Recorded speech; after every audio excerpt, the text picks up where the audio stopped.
That's 888-8888. At Uline, the prevailing opinion is, if you don't live it, you don't believe it. The people at Uline believe in hard work, and they live it by being there 24/7 to answer your call, having 41,000 items in stock, and offering same-day shipping from 12 locations across North America. Business owners, sellers, buyers, shippers, and packers believe it. Uline is the hard-working, dependable source for your shipping and industrial supplies. Visit uline.com.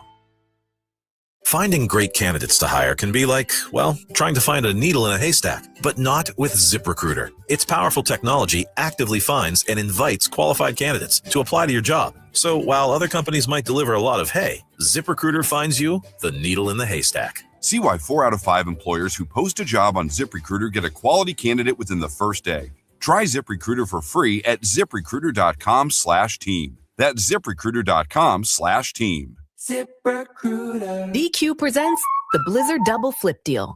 For a limited time, when you buy one Blizzard treat, you get a second for just 99 cents. That's 2 Blizzards, 2 spoons, 2 flavors, and 2 flips. So don't miss out on the Blizzard Double Flip Deal, available only for a limited time and happening now at DQ. Because the only thing better than a Blizzard treat is a second Blizzard treat for just 99 cents. It's a deal to flip for. The Blizzard Double Flip Deal. Get it in the app. Participation may vary. Pump up the volume. Business moves fast. Orders roll in, deadlines close in. When you ship with USPS Ground Advantage, you can keep up with confidence. Every package stays in our secure network from dock to door. And with nationwide reach, dependable tracking, and upfront affordable pricing, you get built-in peace of mind.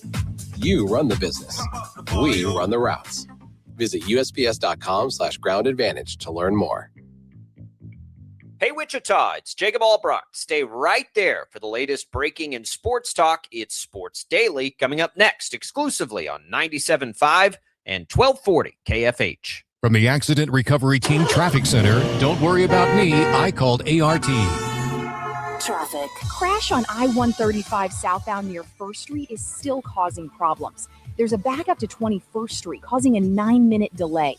Mosley Avenue is your alternate. And it's starting to back up on Southeast Boulevard northbound at 31st Street because of road work. From the Accident Recovery Team Traffic Center, that's your Odyssey Wichita traffic. Weather. Good morning. After a stray storm or two early, it's mostly sunny. East-southeast winds 5 to 10 and a high of 93. Mostly clear, light southeast breeze tonight, overnight low 70. Mostly sunny and hotter on Tuesday, high 103. We're back into the 90s on Wednesday with a chance of storms on Wednesday night. That's your forecast from Storm Team 12. I'm meteorologist Jake Dunn. Wichita's most listened to sports radio. I scream along at the top of my lungs. It's a way to release my rage. Yeah. Chill, dude. 97.5 and 1240 KFH. 97.5 and 1240 KFH. This is 97.5 and 1240 KFH, Wichita, K248CY Wichita, KNSS HD2 Clearwater, and Odyssey Sports Station. Hey, Wichita, it's Jacob Albrecht. Stay right there for the latest breaking sports talk. It's Sports Daily, coming up next exclusively on 97.5 and 1240 KFH. Brad Evans here to help you beat the moves with Westwood One Sports. Buy a golden ticket. The Packers' second-year WR is poised to break out. In preseason game 1, he lined up exclusively in 2 wide receiver sets. A dark horse to lead the team in targets and equipped with 4.30 40-yard speed. The Packer pumps the numbers. Give me golden 1,000-plus receiving yards at plus 400. Bet smarter, beat the books. Download the BetMGM app today.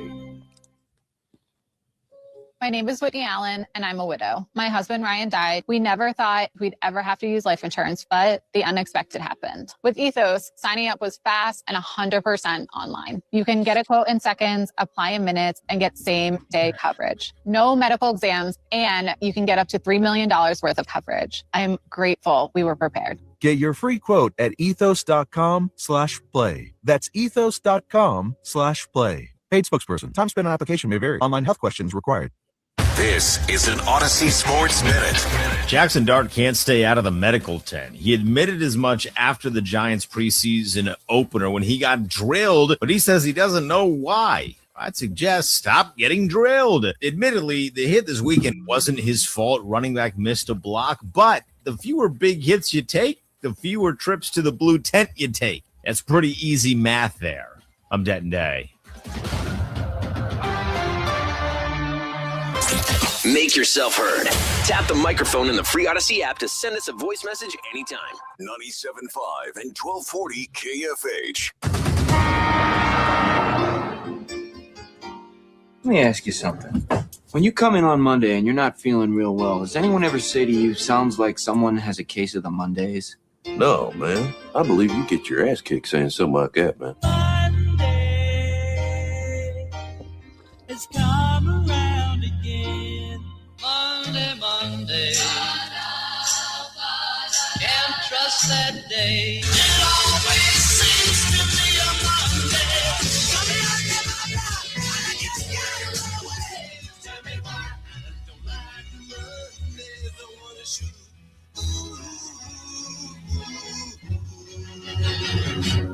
The whole day. Now, from Wichita's most listened to sports radio, 97.5 and 1240 KFH. This is Sports Daily. And it is a happy Monday here, everybody. Welcome in. Jacob Albrock, Brady Bowman with you, getting you ready for another week, 3 hours live here on KFH. We've got you till 11 o'clock. Thanks for watching us on 12 News Connected as well. However it is you take in the show, we appreciate you being here. 869-1240 is the number to call. You can leave your comments on our social streams, which you'll find on Facebook, YouTube, and X. You can leave us voice messages on the Odyssey app. Brady, I got one that might be a little controversial today. We're gonna spend a little time. The Royals over the weekend announced they'll play in the Field of Dreams game. I love the Field of Dreams, but it kind of got the brain flowing a little bit last night. Where does that movie rank for you? Sports movies, hell, just baseball movies. This might be a hot take. I'm not sure, but we'll go through that. And we want some interaction here from you because maybe I'm crazy, but there's a chance it's like not even top 3 baseball movie for me. Get the tomatoes. I get it. But I was going through it last night, and I'm like, man, I love that movie, but I don't think I like it more than blank, blank, blank. I'm just like, uh-oh.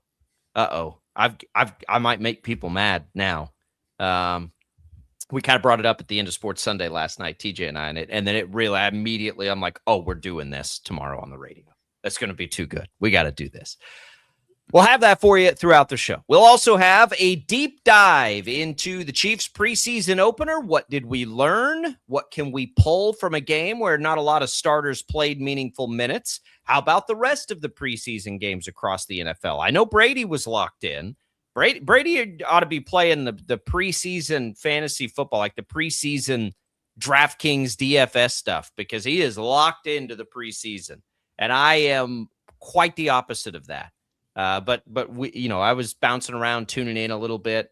So we'll have that for you as well. We have a little bit of movement. We've got the Melvin Council situation for KU has gotten trickier, dicier. I'm not sure.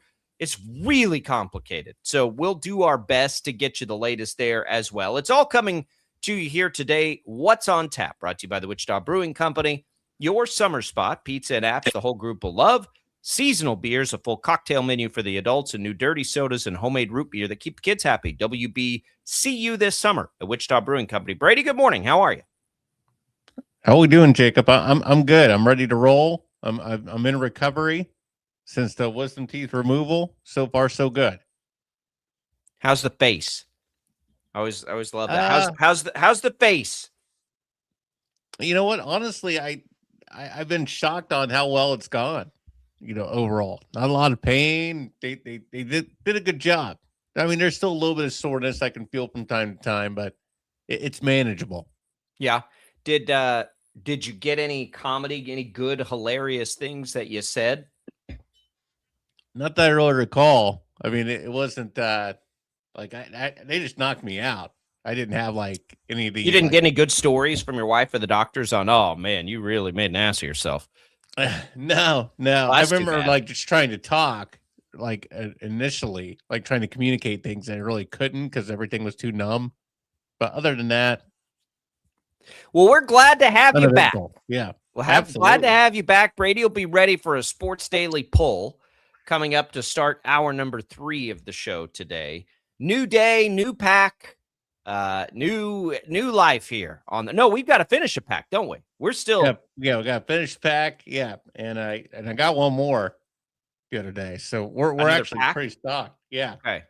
Yeah, All I right. got some different brand too. We're Well, making money. absolute. We're making money here. We're Yeah, making maybe. money on Sports Daily, and we will also have headlines I missed. They're sure to Mondays are usually the best day because we get so locked into like chasing our kids and stuff. There's all kinds of headlines I miss over the weekend, so that's always a fun Monday edition. We are probably, what are we, August 17th? We're probably about a week away from most of our insiders hopping in and becoming a part of the show. That'll happen next week as we get closer and closer to the football season. But we've got you covered for K-State, KU, the Shockers, the Chiefs, the Royals, betting, all kinds of fun stuff covered for you on just a recurring basis here on Sports Daily as we move into the official start kind of the next sports season. And I cannot wait for it, Brady. It's going to be a blast. It's going to be fun. But that means more time and more freedom for you, the listeners, here for another week until we really hit that fever pitch. So bring it on. Again, 869-1240. You can also email the show at sportsdaily@kfhradio.com. Did you get your fill of the preseason? Are you done with it? Are you ready to cast it aside and now move on to the regular season like the rest of the sane world? Oh, I mean, absolutely. Yeah. I mean, I'm ready for regular season for sure. But, we still got to wait a little bit. Got to be a little more patient. There's still some preseason to take into. My Dylan Gabriel rookie card kind of took a hit over the weekend.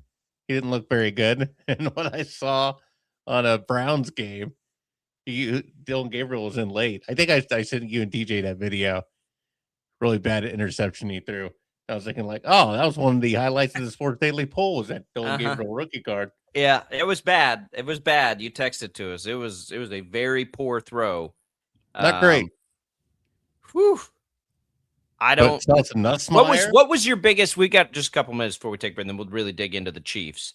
What was your biggest preseason week 1 takeaway? Like, what did you ascertain from all of the action going back to Thursday through the end of the weekend? What thing made you change your mind about something?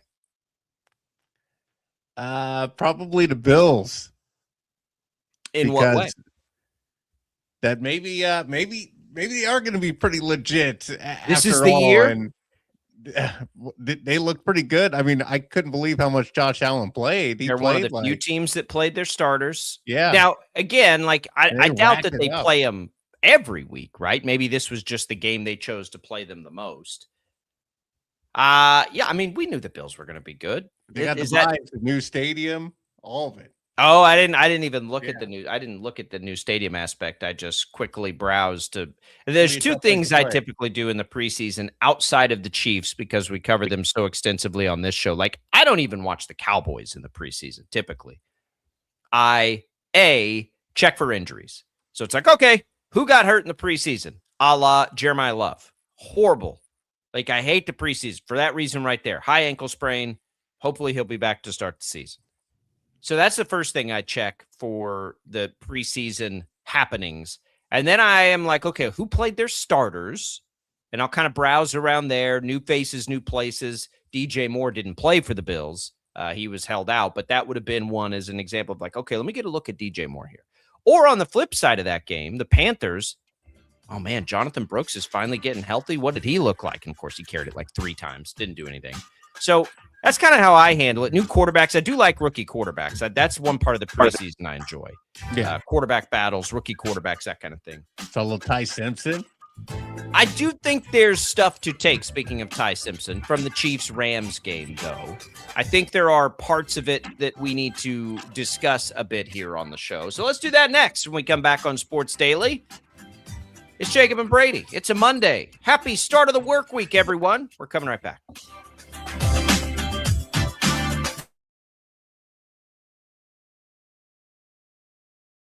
Lightning, hail, tornadoes, flooding.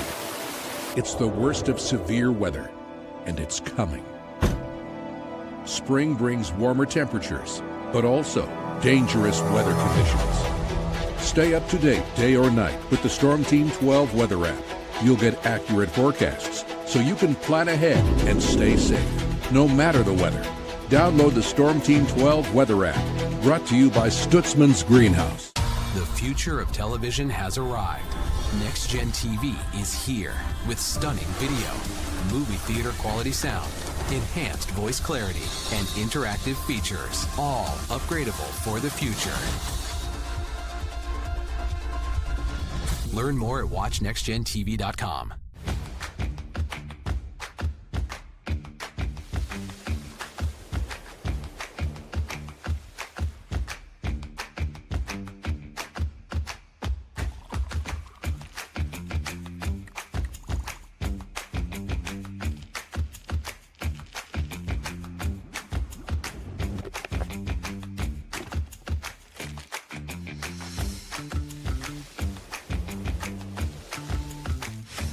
Canvas of our imagination. They tell a story. Clouds affect the events of your day. Sometimes they growl, sometimes they inspire, but they're always the messengers of nature's mood, written in the sky. Storm Team 12 understands the language of clouds. We're dedicated to decoding their message, so you know what to expect. Behind every cloud, there is a story waiting to be told. Trust Ross Jansen and Storm Team 12, alerting you first to the impact on your life. We are following a breaking update. Every day, all day, stream the stories that have you talking near and far. Whoever is behind the wheel of this bus is not stopping. From hundreds of local reporters and meteorologists spanning the country. Chaos here this morning at the UW campus. Search LNL for the all-new Local News Live streaming app.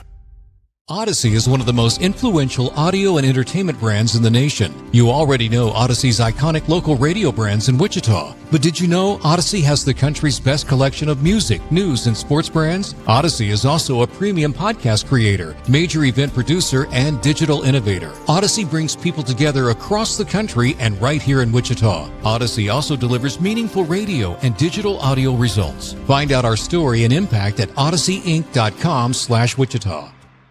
Make yourself known now. 831001 in traffic pursuit. Oh my God, here. Investigate TV Plus begins with real people.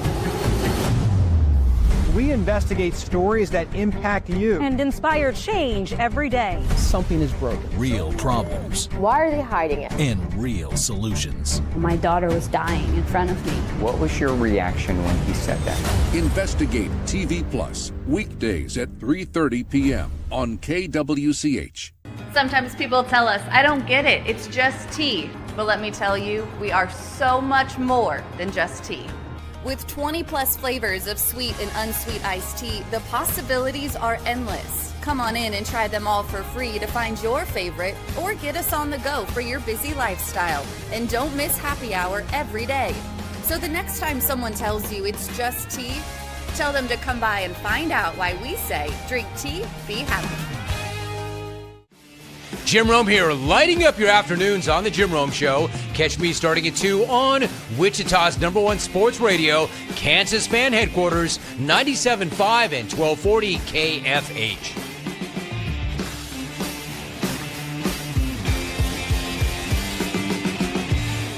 Mornings are busy. We're here to make your mornings better. We report the stories that affect you. 3 more hospital lies from contaminated apple juice just a day after the FDA issued a recall. We're here to make your mornings better. Closing east and westbound lanes of K96 for repairs. With 12 News, you're prepared for your whole day. Scattered thunderstorms across the state into the afternoon. Stay a step ahead with 12 News this morning on KWCH and KSCW.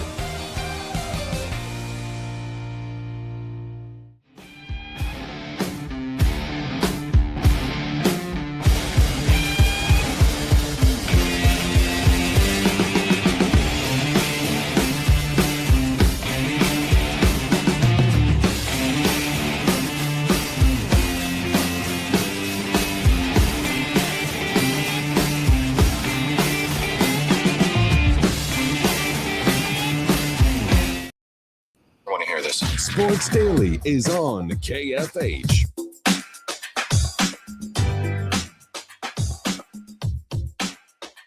All right, welcome back in, everybody, here to Sports Daily. Jacob Albrock, Brady Bowman with you. Glad to be with you on this Monday morning, 3 hours live now on Sports Daily. We continue to roll through the new look, the new, format here for the show that will be a lot of fun, I think, as we make our way through the fall. I think people are going to enjoy it. I hope they will. They may not enjoy another hour of us, Brady, but another hour, another opportunity to interact and get some more great guests in and those kinds of things. We'll at least be able to provide that. Make some compromises for sure. Yeah, you got to deal with us, but we'll also bring you some good insight from others. We'll compromise. That's a good way to put it. Max Power producing. He's taking your calls, 869-1240. Let's get into Chiefs Rams, Brady. I thought that was one of the more excruciating watches. It was very difficult to watch it. It was not exciting at all, in my opinion, my humble opinion. It felt very preseason-y. It's just like, oh, God, can we end this game? What would you say, and we'll dig into this, what would you say your biggest thing where you watched it and you were either encouraged or discouraged about something in relation to the Chiefs? I would say, from what I caught, and then looking at the box score after the fact, as far as the defense for the Chiefs, there was no sacks for the team and only one QB hit, and that was FAU had a QB hit. Other than that, defensively, something to see a little more pressure. We've been talking about the importance of that, but again, it was very preseason-y. Very preseason-y. It was. And to be fair to the defense, who we'll dig into further, defenses aren't giving anything exotic. Like, it's hard for the Chiefs, especially because Steve Spagnuolo does so much wacky and crazy stuff. To me, the biggest takeaway for sure is the fact that the Chiefs had 12 penalties in that game. They had penalties that wiped away touchdowns. They had whatever. And I don't care if that's starters, backups, or whoever, because the Chiefs were awful in that department last year. Untimely, critical, for all the people out there that think the refs are in their pocket, whatever. The penalties in that game, oh my goodness. Like, you have got to be kidding me that's so, after the way everything last year went. I can't, like, that can't happen. And that's first thing Andy Reid said after the game too. That's brutal. Brutal, Brady. Yeah, and 12-4. That can't happen again this year. No, because like you said, that was a big issue last year. I mean, They were in bad moments last year. 8th in the NFL in most penalties against. It's hard to quantify the impact of them also. Like how, like the crucial timing. I'm looking at this list. It's interesting. Most teams are penalized far more on the road than they are at home. The Chiefs fit that bill too. But so did most teams in the NFL. Not all though, but most. But still, like just the total quantity. It's like what are like that, and that's not really an Andy Reid thing. Like they got to be more disciplined than that. It was silly stuff too. It was formational stuff, like pass interference on offense, of course, holdings and stuff. Like I don't think they're going to be able to withstand that. They can't be one of the most penalized teams in the NFL this year. They just can't. No, and like you said, that's not a thing when you're looking at who's starting or who's not. I mean, that's kind of just an overall discipline issue. Like that's something that can raise a red flag even in the preseason when you see that many penalties. Well, and it's like an organizational thing. It's not the starters, but it's still penalties, and it's still plays that are set. And after last year, I don't know about everybody else. I'm a little bit, I got a little PTSD from the mistakes, the penalties, those kinds of things. It killed them last year. And in big games before Mahomes went down too, they're not, I don't think they're going to be overwhelming like they have been in some years where they can just be like, yeah, well, it's like, we'll be able to be okay. So that was the biggest thing for me, like the sloppiness, 12 penalties. God, I mean, that was just like, what in the world here? Like, this is ridiculous. Couple other takeaways from it. Rick says on YouTube, Emmett Johnson is a running back that can break tackles. Now, I have been on board with the Emmett Johnson role on this team since they drafted him. I thought he was a really good player that fell to them. I think his potential role makes a ton of sense on this team. He had 12 carries for 59 yards. He had a touchdown that was called back by penalty. But he was good. He's a good player.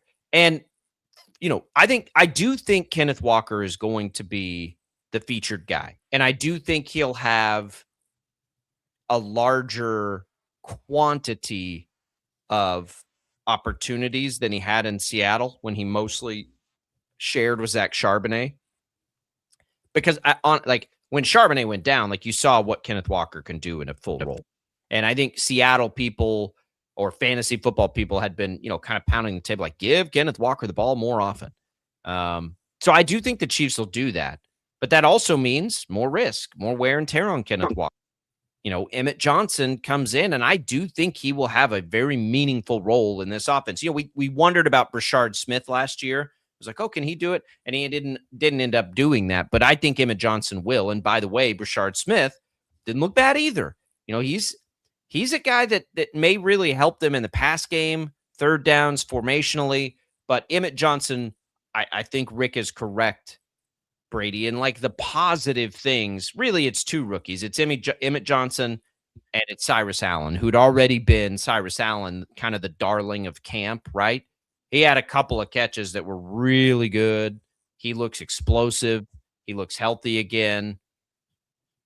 I think those two rookies are probably the most exciting thing people are going to take away from this game. There wasn't much excitement to have for the Chiefs, let's be honest. But I'm with Rick. Emmett Johnson looks like he's going to have a role on this team. Good spot to have some depth, always. Oh, yeah. Well, it's a better and more important spot for them to have depth probably than it ever has been, right? Like they need to know if you're going to redesign and do a lot of things that foundationally different that we are predicting that they will, at least I am. Like, I think they're going to run the ball more. I think they're going to be in the I formation more. I think they're going to do a lot of things that'll look a little different in this Chiefs era.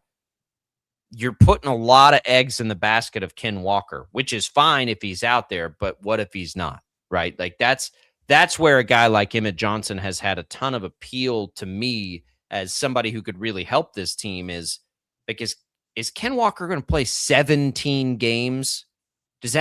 How often does that happen in the NFL for running backs? He did last year. He carried the ball 221 times though.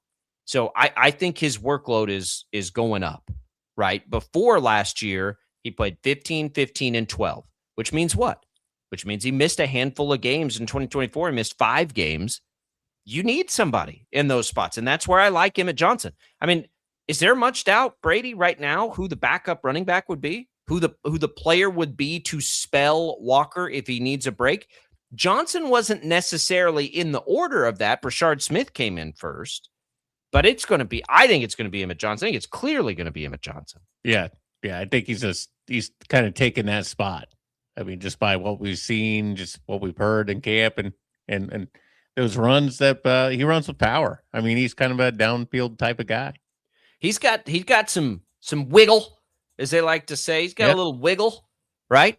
I think that's a positive. Anyway, like I like his role there. Cyrus Allen, though, let's talk about him for a second. Is Cyrus Allen?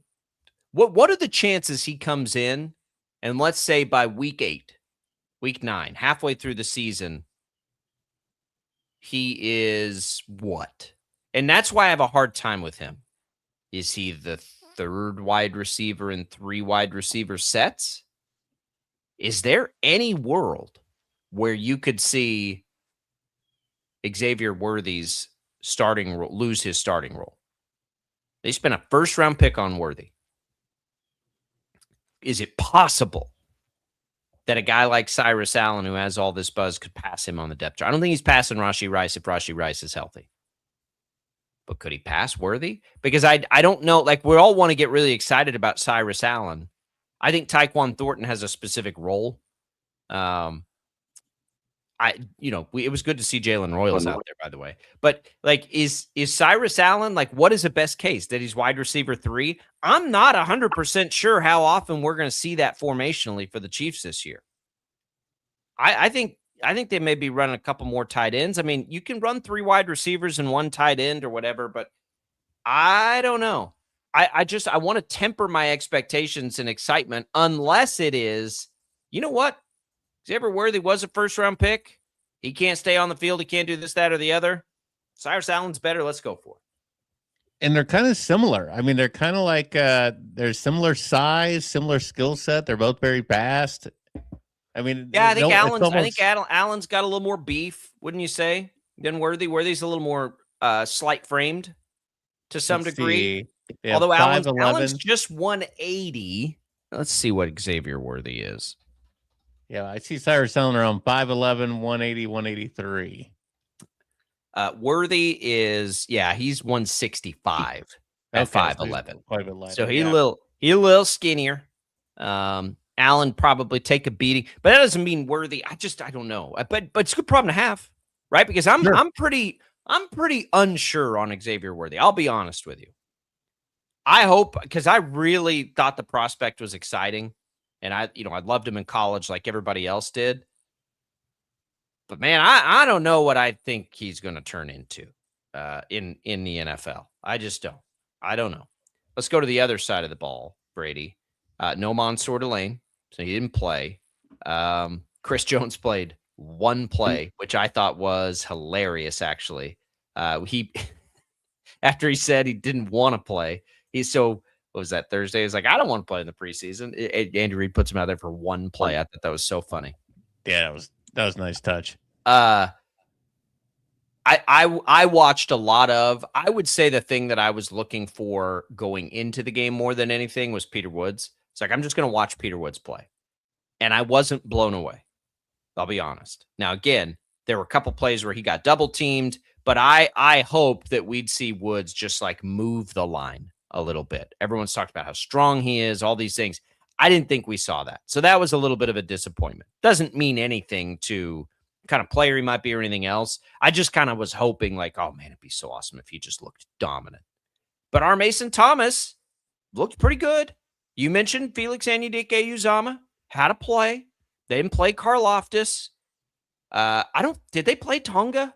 I don't remember because I was watching. But I think that depth there is looking good. I'm with you. It needs to be able to create a great pass rush, a good pass rush. But at least I think we're seeing capable depth there that they'll be able to rotate through. I wonder what we're going to get out of Chris Jones this year.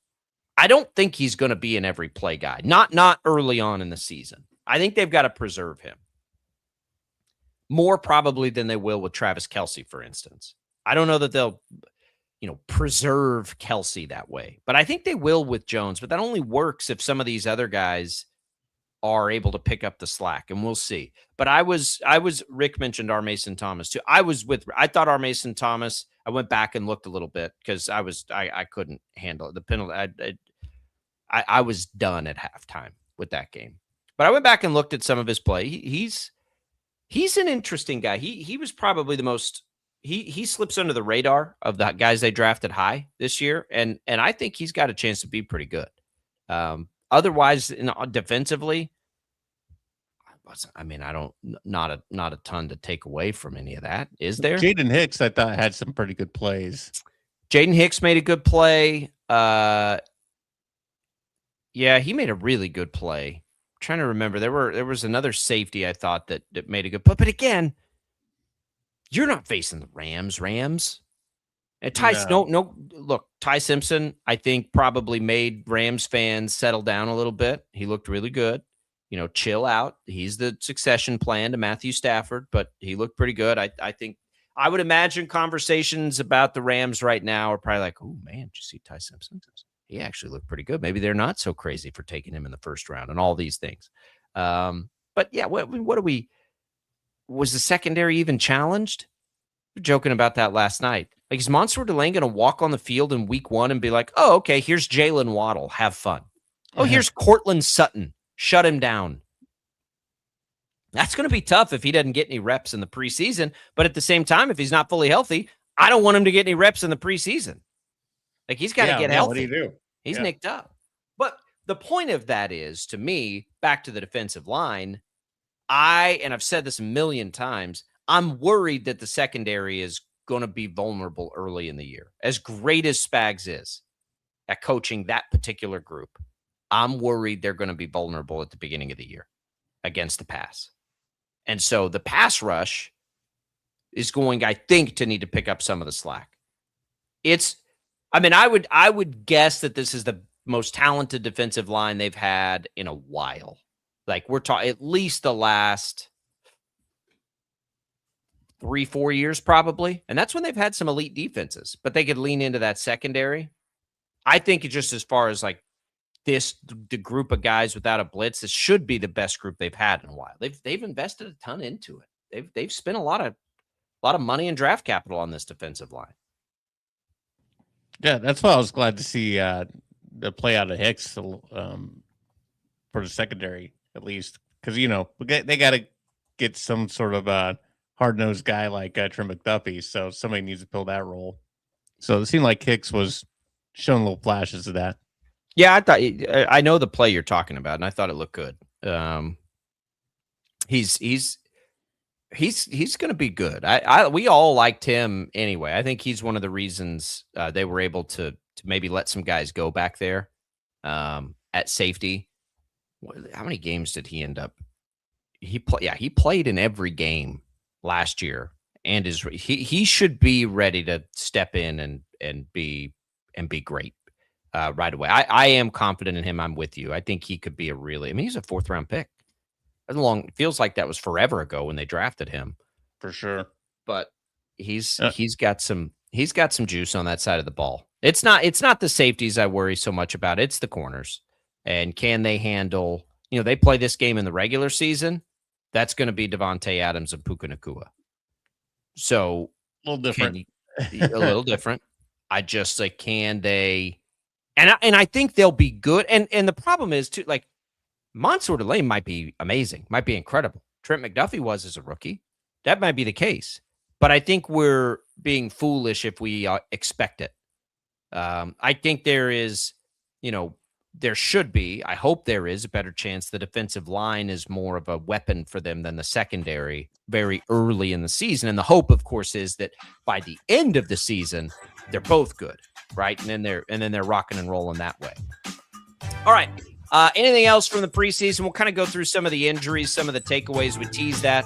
We'll keep going football in this hour. Some Royals news with the Field of Dreams. We'll have a little fun with that in our next hour. Everybody be kind of taking a little mental stock of baseball movies and where you'd rank them and all these things and how you'd stack them up.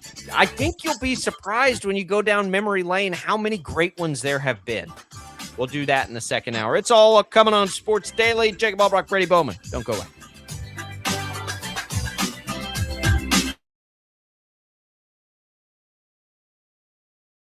Lightning, hail, tornadoes, flooding.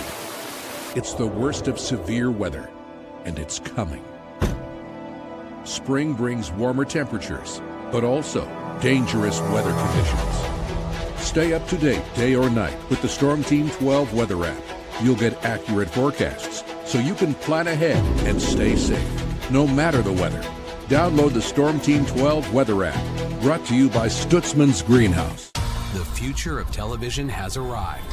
Next Gen TV is here with stunning video, movie theater quality sound, enhanced voice clarity, and interactive features, all upgradable for the future. Learn more at watchnextgentv.com.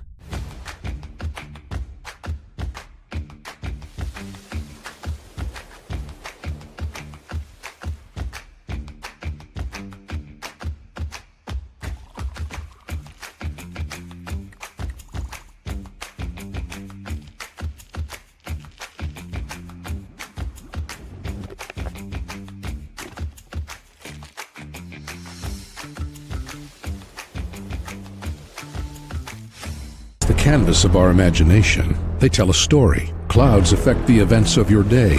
Sometimes they growl, sometimes they inspire, but they're always the messengers of nature's mood, written in the sky. Storm Team 12 understands the language of clouds. We're dedicated to decoding their message so you know what to expect. Behind every cloud, there is a story waiting to be told. Trust Ross Jansen and Storm Team 12, alerting you first to the impact on your life.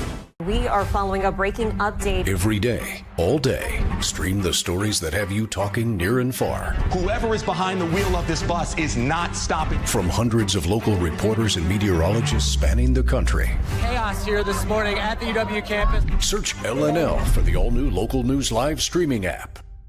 Odyssey is one of the most influential audio and entertainment brands in the nation. You already know Odyssey's iconic local radio brands in Wichita. But did you know Odyssey has the country's best collection of music, news, and sports brands? Odyssey is also a premium podcast creator, major event producer, and digital innovator. Odyssey brings people together across the country and right here in Wichita. Odyssey also delivers meaningful radio and digital audio results. Find out our story and impact at odysseyinc.com/Wichita.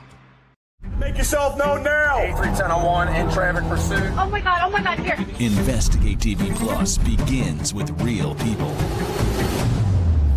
We investigate stories that impact you. And inspire change every day. Something is broken. Real problems. Why are they hiding it? And real solutions. My daughter was dying in front of me. What was your reaction when he said that?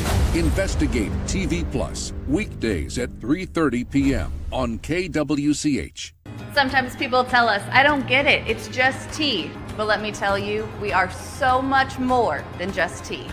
With 20 plus flavors of sweet and unsweet iced tea, the possibilities are endless. Come on in and try them all for free to find your favorite or get us on the go for your busy lifestyle. And don't miss happy hour every day.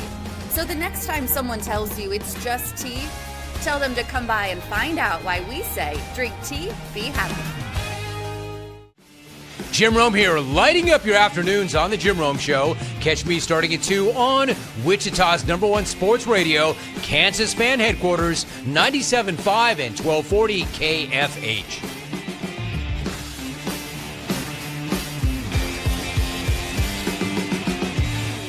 Mornings are busy. We're here to make your mornings better. We report the stories that affect you. 3 more hospital lies from contaminated apple juice just a day after the FDA issued a recall. We're here to make your mornings better. Closing east and westbound lanes of K96 for repairs. With 12 News, you're prepared for your whole day. Scattered thunderstorms across the state into the afternoon. Stay a step ahead with 12 News this morning on KWCH and KSCW.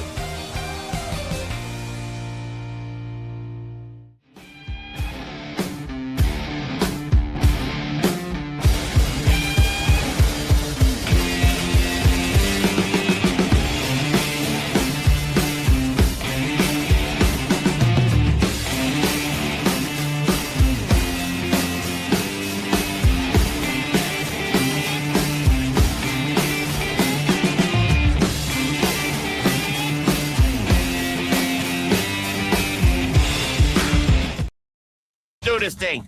Go! Sports Daily is on KFH.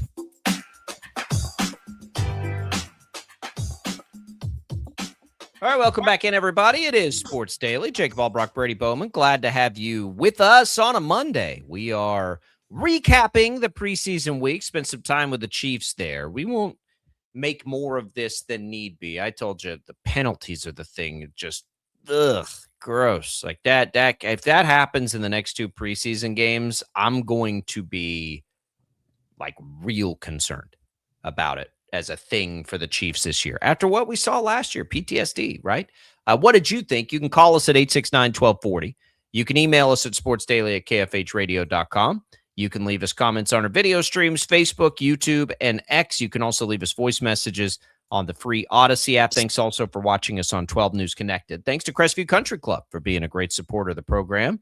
Got finally some cooler days to get out there. I know they had their club championship golf events. That's the other thing. We talk about the 36 holes all the time. If you're actually good at golf, they got all kinds of good stuff for you. They got their club championships. They've got all these cool tournaments and events throughout.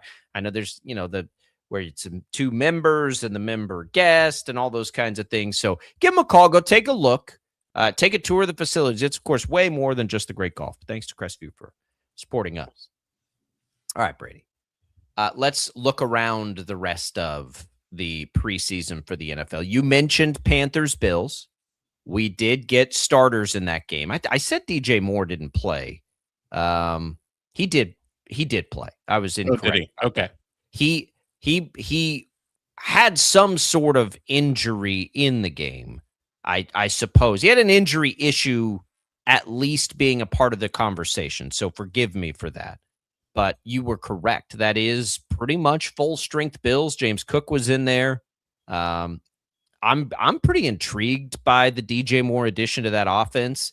Khalil Shakir and Keon Coleman can kind of, slide into maybe different roles a little bit. But yeah, DJ Moore. I'll say that he's as good as anyone Josh Allen's ever had. Josh Allen had kind of peak Steph Diggs, so I don't want to take anything away from that. But man, DJ Moore, he's getting older, but he is awesome. Oh, he still has some. I think he has some good games left in him still, for at least probably another good solid couple years. But yeah, he was great at Carolina, and he's 29 now. He's no longer a young player. But yeah, I mean, the Bills are not getting the appropriate amount of love, I wouldn't say, and I think it has more to do with the uncertainty at coach and making the change, but not really making a change. And why was that necessary? And all of those things. So I get it, but yeah, the Bills are going to be like, if you were looking for the safest bet on who's going to win a bunch of games, it's the Bills right now with Josh Allen. And then they'll have games that have you scratching your head because like the Jets will play them tight. And you're like, well, maybe they aren't really that good, but that's just what they do. And then you blink at the end of the year and you're like, oh, they had 12 wins again. Here go the Bills. Here they are with a ton of wins again. So they probably played more starter minutes. I don't know if they got together with the Carolina coaching staff. Do you do that now? You say, hey, let's play some starters. How about that? Does that sound good? But I don't know that Carolina gave it a real good college try. Jonathan Brooks, we mentioned, just had 3 carries. There wasn't a ton to look at on the Carolina side, but I think you're right. The Bills, maybe a reminder. But again, don't want to overthink the preseason here, right? I don't want to make too much of what we're seeing. We just don't see very much in it. How about your boy Jalen Daniels? I was just going to bring that up, actually. Yeah, looking at that right from my face, the Bucks and the Jets. Jalen Daniels looked pretty good. He looked very good. Yeah. I don't know let's see what their proposed depth chart is.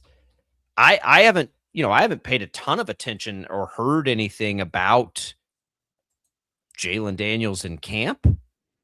Right now, he's projected to be their 4th string quarterback. Jake Browning, I have to assume, is pretty solidified, right, as the backup to Baker Mayfield, don't you think?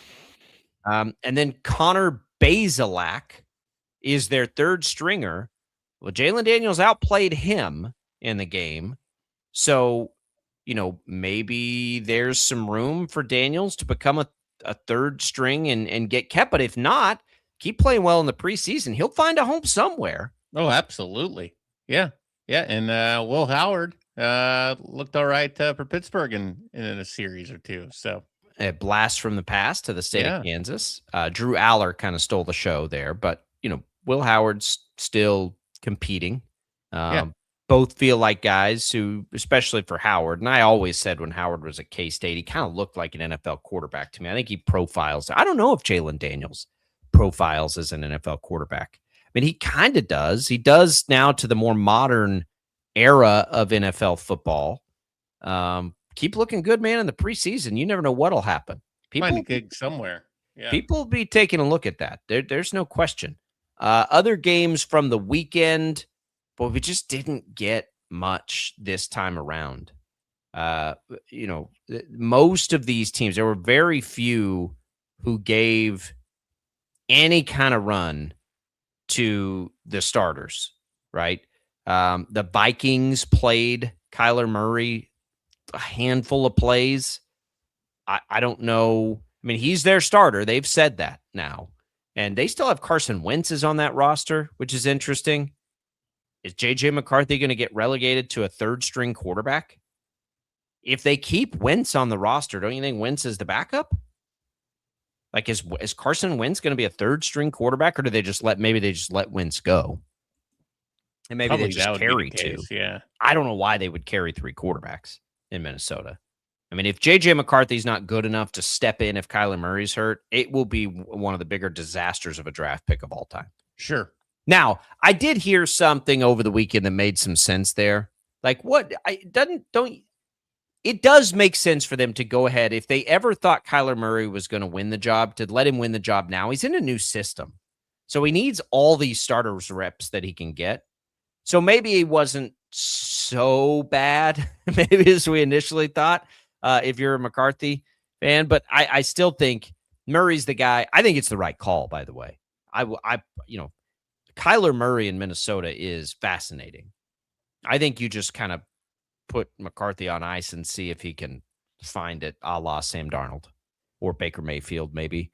Just chill. Just get out of your head and see if you can get this thing done. And in the meantime, Kyler Murray's been a good player in this league. He's certainly intriguing, pairing him up with Justin Jefferson. Oh, right? The upside is big. Minnesota's kind of an upside team, I think. They've got room to be pretty good. If Kyler Murray's good at all, they've got room to be really good this year. They've been deep and good. They just haven't been able to be good at quarterback. So we saw some starters there. I don't know what the Browns are doing. You mentioned Gabriel. That pass was awful. Deshaun Watson and Shedeur Sanders both played. The Bears didn't play any starters on the other side, and it was funny that the Bears crushed them. But Mendoza where does played it for the Raiders? Who played well at quarterback for Cleveland? I guess Deshaun Watson did. Shedeur Sanders, meh with a pick. Dylan Gabriel, even more meh with that pick that you mentioned earlier. Deshaun Watson was the least meh. Not a good situation. Meh. That's the situation. Yeah. Meh. They ran the first drive of the game and ran it 3 times to Quinshon Judkins and didn't pick up the first down, which is pretty hilarious. Deshaun Watson had the first pass for the Browns. If that gives us any indication, they're probably going to name him the starter. I mean, maybe there's room for him to recapture some of what he once was. I don't know. He's 30. He's not that old. Maybe he could find it again. What if Deshaun Watson came back and had a great year and got another contract? How hilarious would that be? Like, That'd he be gets something else. Because what would you do at that point? Like, he comes back after all this, and he's actually pretty good, and you've paid him all this money, and now it's like, will you come back on a discount for us, please? I don't think he would. When is that contract up? It's got to be coming close. It was 5 years when he signed it. Yeah, he's got, after this year, I think they can void it. Or is that a player option? Oh my God. Now this is like, that would be so funny. That would be so funny to me. 26, a void year. I think he'd have to keep playing, but they'd have to pay him anyway. What a dumb contract. Good Lord. One of the worst. God, I think it is the worst. It's not the worst. Like, I think in recent years, we've seen a couple. That is the worst contract we've ever seen. the Luka Doncic trade is the worst trade we've ever seen. Right. Like there've been a For few sure. of those lately where you're just like, whoa, what was that? Nothing else from the preseason though for me, Brady. Like I tried, man. I tried to care about some of this. Obviously, the Chiefs take special interest for us, but that's it. Now on to week 2. On to week 2, and let's hope to avoid some of the serious injuries like we saw to Jeremiah Love, who's now That's we're a not big going to one. see him the rest of the preseason. He looked great. High ankle sprain. This is what sucks about it. And again, I say the same thing I always say. I'm not going to second guess coaches for playing players. Football players need to play. They get hurt in practice just as often as they get hurt in these preseason games. But that's a bummer because he looked good. You adjusting your fantasy football drafts at all? Oh, no. Can't take Jeremiah Love. Oh, no. What happened to Luther Burden? Where do we go? Did you see Daniel Jones is already a little banged up? Not Daniel Jones. Sorry, his replacement. Jackson Dart. See Jackson Dart's already a little banged up? I saw one of the hits he took. He got laid out in one of It was a miss. We saw it. We heard it in our update right before we came on the air. It was a missed block, but between he and Cam Scattaboo, and Malik Neighbors wasn't being reckless when he was hurt, but the Dart Scattaboo thing, like this guy's ever going to be able to stay on the field? Like, how do you even talk to him and be like, listen, guys, please stop getting hit? Like, you can't. Jackson Dart, you have a hall pass to slide or run out of bounds. Like, you don't need to do anything. Cam, could we keep you from the backflips at charity events, please? Could we avoid that a little bit? Giants, they're going to drive Giants fans up the wall. How much of that do you think John Harbaugh wants to put up with? Oh, I'm going to say 0 would be my guess. Where you're hearing already that Tyrone Tracy may be like a co-starter. And I heard that and I'm like, my wife and I are rewatching Ted Lasso right now. She's never seen it. And we're trying to get prepared for when we have the baby that we'll have the new season to watch, in those endless nights. But so I saw that Tracy and I'm like, boy, that's John Harbaugh trying to get the message across to Scattaboo, like chill. That's what that felt like to me. Like, dude, you're going to lose your job. Like we can't be playing these games. I think that I didn't, other significant injuries, the Chiefs kind of avoided them. That's what we're really paying attention to. Nothing of note there, which is good news. Garrett Nussmeier, final thought on it? Did you think he looked okay? Thought he looked comfortable. He looked pretty calm. That ball he threw to Allen where Allen went up to get it was a really bad pass, but Allen went up to get it anyway. Yeah, I thought he showed out okay. Oh, who we didn't talk about is Justin Fields. We'll get that in before the end of the show. The Justin Fields role, whatever. But when we come back, we'll have headlines I missed. We'll get into this Field of Dreams discussion. I want to open this up in this hour for some interaction because I think I may be on an island on this one, but we'll come back. We'll have more on Sports Daily.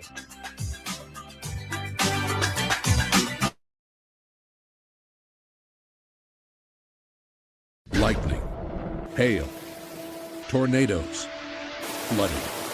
It's the worst of severe weather, and it's coming. Spring brings warmer temperatures, but also dangerous weather conditions. Stay up to date day or night with the Storm Team 12 weather app. You'll get accurate forecasts so you can plan ahead and stay safe, no matter the weather. Download the Storm Team 12 weather app, brought to you by Stutzman's Greenhouse. The future of television has arrived. Next Gen TV is here with stunning video, movie theater quality sound, enhanced voice clarity, and interactive features, all upgradable for the future. Learn more at watchnextgentv.com.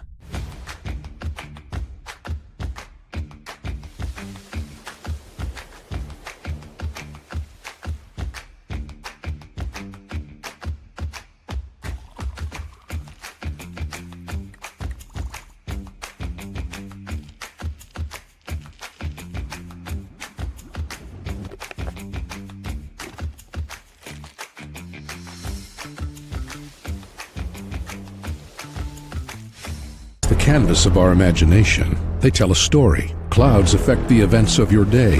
Sometimes they growl, sometimes they inspire, but they're always the messengers of nature's mood written in the sky. Storm Team 12 understands the language of clouds. We're dedicated to decoding their message so you know what to expect. Behind every cloud, there is a story waiting to be told. Trust Ross Jansen and Storm Team 12, alerting you first to the impact on your life. We are following a breaking update. Every day, all day, stream the stories that have you talking near and far. Whoever is behind the wheel of this bus is not stopping. From hundreds of local reporters and meteorologists spanning the country. Chaos here this morning at the UW campus. Search LNL for the all-new Local News Live streaming app. Odyssey is one of the most influential audio and entertainment brands in the nation. You already know Odyssey's iconic local radio brands in Wichita. But did you know Odyssey has the country's best collection of music, news, and sports brands? Odyssey is also a premium podcast creator, major event producer, and digital innovator. Odyssey brings people together across the country and right here in Wichita. Odyssey also delivers meaningful radio and digital audio results. Find out our story and impact at odysseyinc.com/Wichita.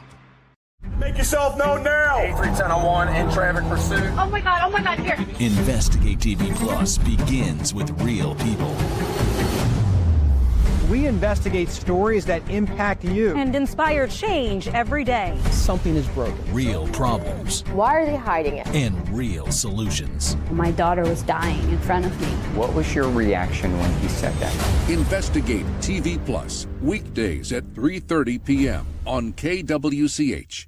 Sometimes people tell us, I don't get it, it's just tea. But let me tell you, we are so much more than just tea. With 20 plus flavors of sweet and unsweet iced tea, the possibilities are endless. Come on in and try them all for free to find your favorite or get us on the go for your busy lifestyle. And don't miss happy hour every day. So the next time someone tells you it's just tea, tell them to come by and find out why we say drink tea, be happy. Jim Rome here, lighting up your afternoons on the Jim Rome Show. Catch me starting at 2 on Wichita's #1 sports radio, Kansas fan headquarters, 97.5 and 1240 KFH.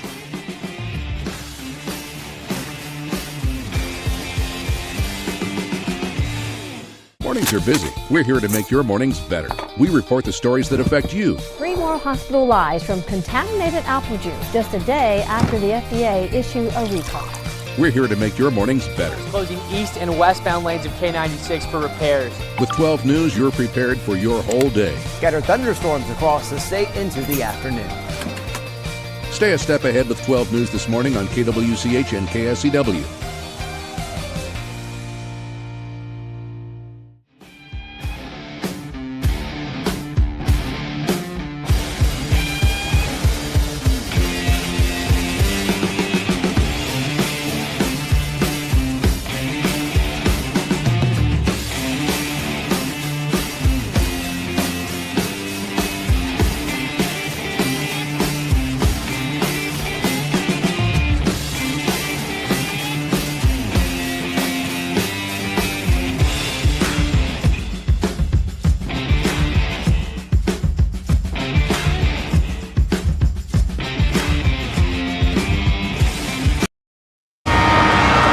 Quiet, numbskulls, I'm broadcasting.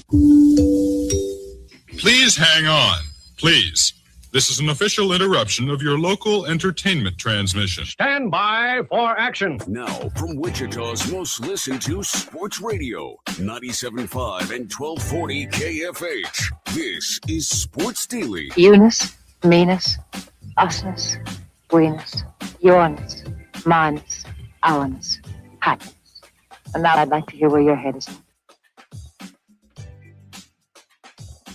All right, welcome back in, everybody. It is Sports Daily. Jake Ballbrook, Brady Bowman on a Monday. Glad to have you here. Thanks for joining us in all the different ways that you do. We have you live until 11 o'clock.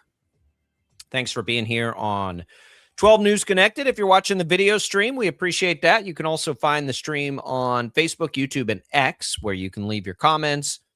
Get those ready because we're going to explore a question that people might get mad at me about, but where does Field of Dreams, as the Royals are announced into next year's Field of Dreams game in Iowa, where does that rank sports movies, even just baseball movies. Want to get people's take on that. So get ready. You can comment on that. You can also call us at 869-1240. Of course, if you're listening to us on KFH, and that's 97.5 and 1240 AM, 97.5 FM. We appreciate it. You can go to Sports Daily at kfhradio.com. You can also find the audio on the Odyssey app where the show gets podcasted out, and you can listen at your convenience every day. Brady, this is the time of the show. Brady will, in the next hour at this time, about an hour from now, be pulling cards for us. Coming up in this hour, this portion of the show is where we do headlines. Headlines I missed, in fact. Here we go. All right, Sports Daily fans, let's take you to the sports headlines Jacob probably didn't see.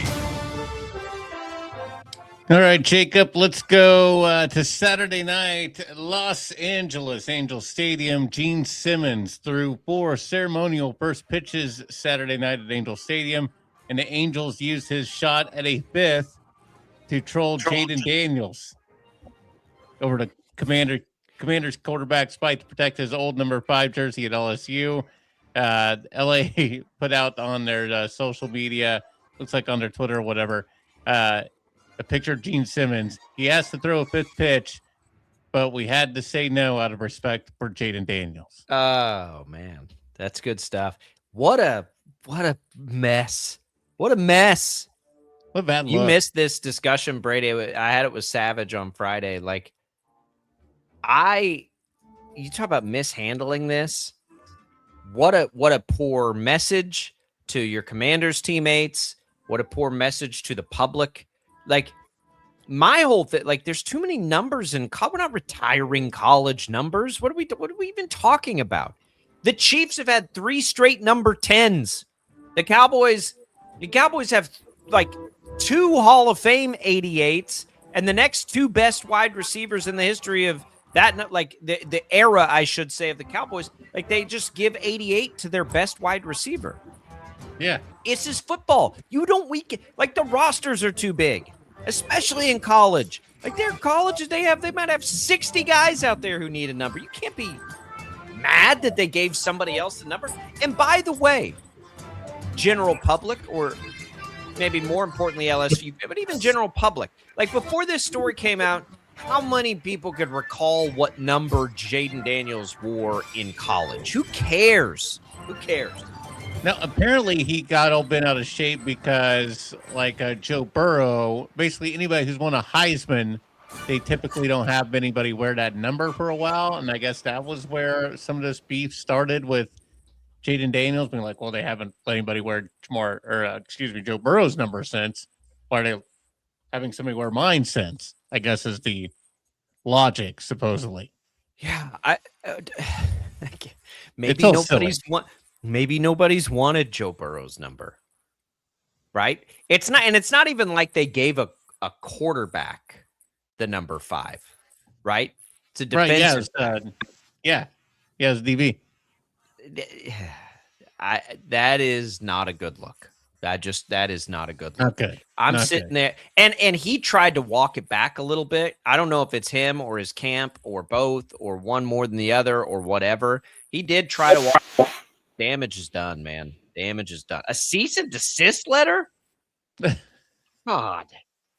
Come on. Here's another headline for you, Jacob. Von Miller calls signing with the Cowboys, quote, a dream within a dream. That was that happened last night. Has he signed yet, or is he just probably gonna sign? I think let's see, this is off of Pro Football Talk. Yeah, so he signed with the Cowboys last night. Yep. You did get the deal official? Yep, okay. They get the deal. I mean, listen, Von Miller's got something in the tank probably, or he's not there. The Cowboys need the depth. The Cowboys need as many bodies on that side of the ball as they can, as many guys in the room to help as they can get. Like they're going to be able to use him in some way. I think it's cool that he's a Cowboy. He's from, where's he from? He played, of course, at Texas A&M. Let me see where he grew up. He is from, he's from Dallas.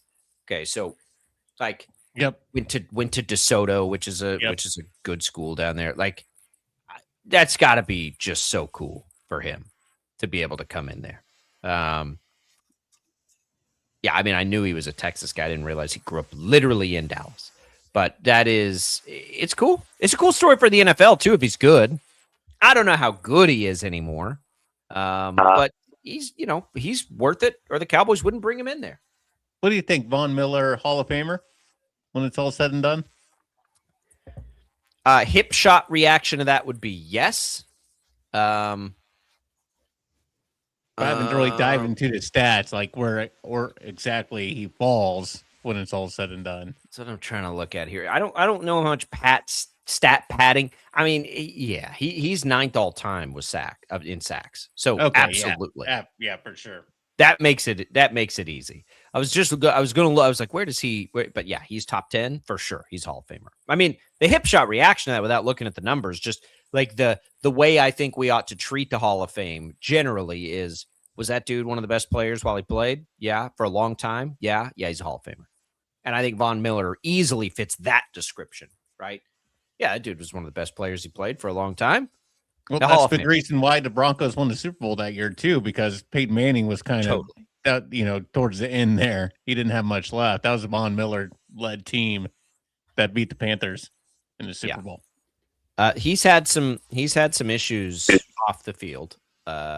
He is worked through that. I think.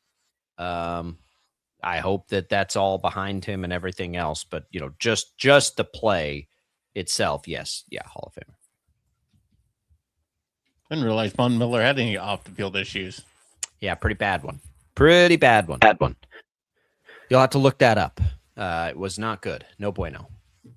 Like you'll be stunned if you didn't know that. Yeah, I just looked it up. Yeah, that's not good. Yeah, no. But the Hall of Fame probably will look past that and just go based on play on the field. And I do think he's gotten it turned around for the most part, but we'll see. I mean, it'll be an interesting fit there. I don't expect him to add much as far as like production at this point. It'd be wild if he did, but I wouldn't expect that. But I think his presence there from a football standpoint will probably help some of the younger players for sure. And if he's got an affinity for the organization just because that's where he's from, he's probably very willing to do it. Wouldn't you say? Yeah, I would say so. Yeah, make it all right. All right. Any more headlines? I think that's. I've got one for you that just came down. It's more breaking news than a headline, probably. Breece Hall left practice today. An apparent injury, a non-contact injury. Uh-oh. Now, we know Breece Hall has a little bit of a history with the ACL. Our pal Brandon Zinner texted that to me, and I didn't see it, and this just happened. This just happened, and I'm like, everybody's instant reaction is the same. Non-contact, Breece Hall. Crap. It does look like, though, as there have been more people chiming in on it. There is I've seen midsection. Some people saying groin, right? So I don't want to say that's good, but it's better than ACL, right? I mean, it's certainly, we'll see. Non-contact is terrifying. It's the dreaded term in the NFL, right? That's not what you want to hear. Non-contact are where ACLs come from. Non-contact are where Achilles come from, even maybe scarier. We'll see. But apparently that happened, so we'll keep our eye on that for Breece Hall today, who's, set up, honestly, to have, as, they've added a little bit to the offensive line. They've got a professional quarterback in there now. They've added some wide receivers to help. Like, he should be in position to be in a good spot, maybe the best he's been thus far in the NFL. So hopefully this is nothing. We'll have reporting on that throughout the day. An update to that perhaps tomorrow. But yeah, Breece Hall left practice today. Non-contact, no bueno. Okay, let's go and set up a little bit, Brady, right on the other side here. You ready for a Field of Dreams? Now, I have not talked to Brady. I don't know where Brady thinks of Field of Dreams. I don't know. It was very water cooler. Yeah, as the Royals were announced that they're playing the Field of Dream games. And it was kind of one of those, oh man, best baseball movie ever. And I'm like, big thinking about it. I'm like, ooh,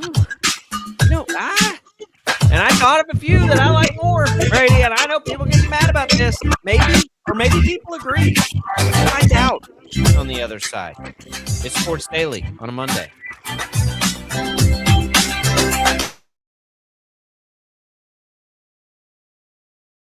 Lightning, hail, tornadoes, flooding. It's the worst of severe weather, and it's coming. Spring brings warmer temperatures, but also dangerous weather conditions. Stay up to date day or night with the Storm Team 12 weather app. You'll get accurate forecasts, so you can plan ahead and stay safe, no matter the weather. Download the Storm Team 12 weather app, brought to you by Stutzman's Greenhouse. The future of television has arrived. Next Gen TV is here with stunning video, movie theater quality sound, enhanced voice clarity, and interactive features, all upgradable for the future. Learn more at watchnextgentv.com.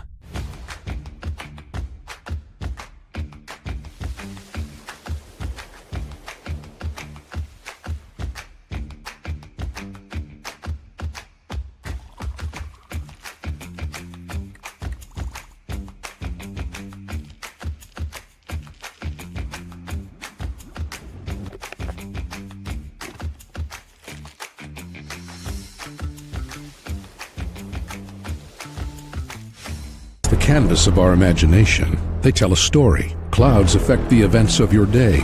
Sometimes they growl, sometimes they inspire, but they're always the messengers of nature's mood, written in the sky. Storm Team 12 understands the language of clouds. We're dedicated to decoding their message, so you know what to expect. Behind every cloud, there is a story waiting to be told. Trust Ross Jansen and Storm Team 12, alerting you first to the impact on your life.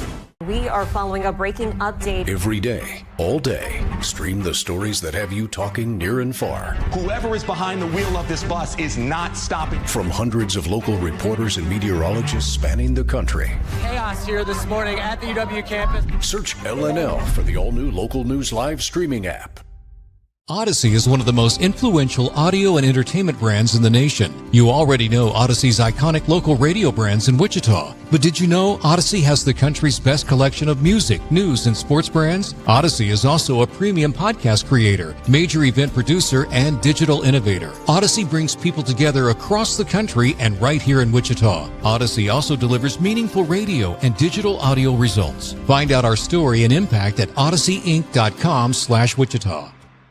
Make yourself known now. 831001 in traffic pursuit. Oh my God, here. Investigate TV Plus begins with real people. We investigate stories that impact you. And inspire change every day. Something is broken. Real problems. Why are they hiding it? And real solutions. My daughter was dying in front of me. What was your reaction when he said that? Investigate TV Plus, weekdays at 3:30 p.m. on KWCH. Sometimes people tell us, I don't get it, it's just tea. But let me tell you, we are so much more than just tea. With 20 plus flavors of sweet and unsweet iced tea, the possibilities are endless. Come on in and try them all for free to find your favorite or get us on the go for your busy lifestyle. And don't miss happy hour every day. So the next time someone tells you it's just tea, tell them to come by and find out why we say drink tea, be happy. Jim Rome here, lighting up your afternoons on The Jim Rome Show. Catch me starting at 2 on Wichita's #1 sports radio, Kansas fan headquarters, 97.5 and 1240 KFH.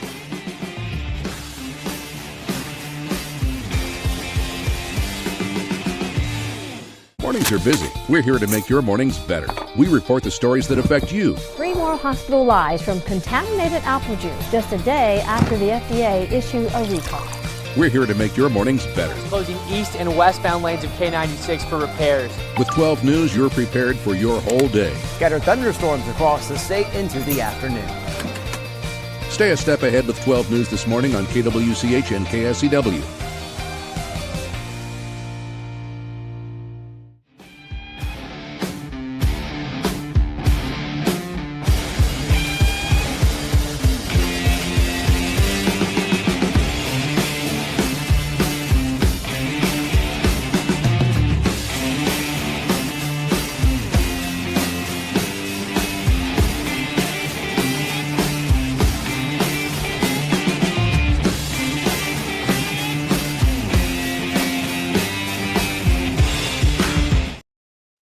869-1240. Time to get busy. This is Sports Daily on KFH.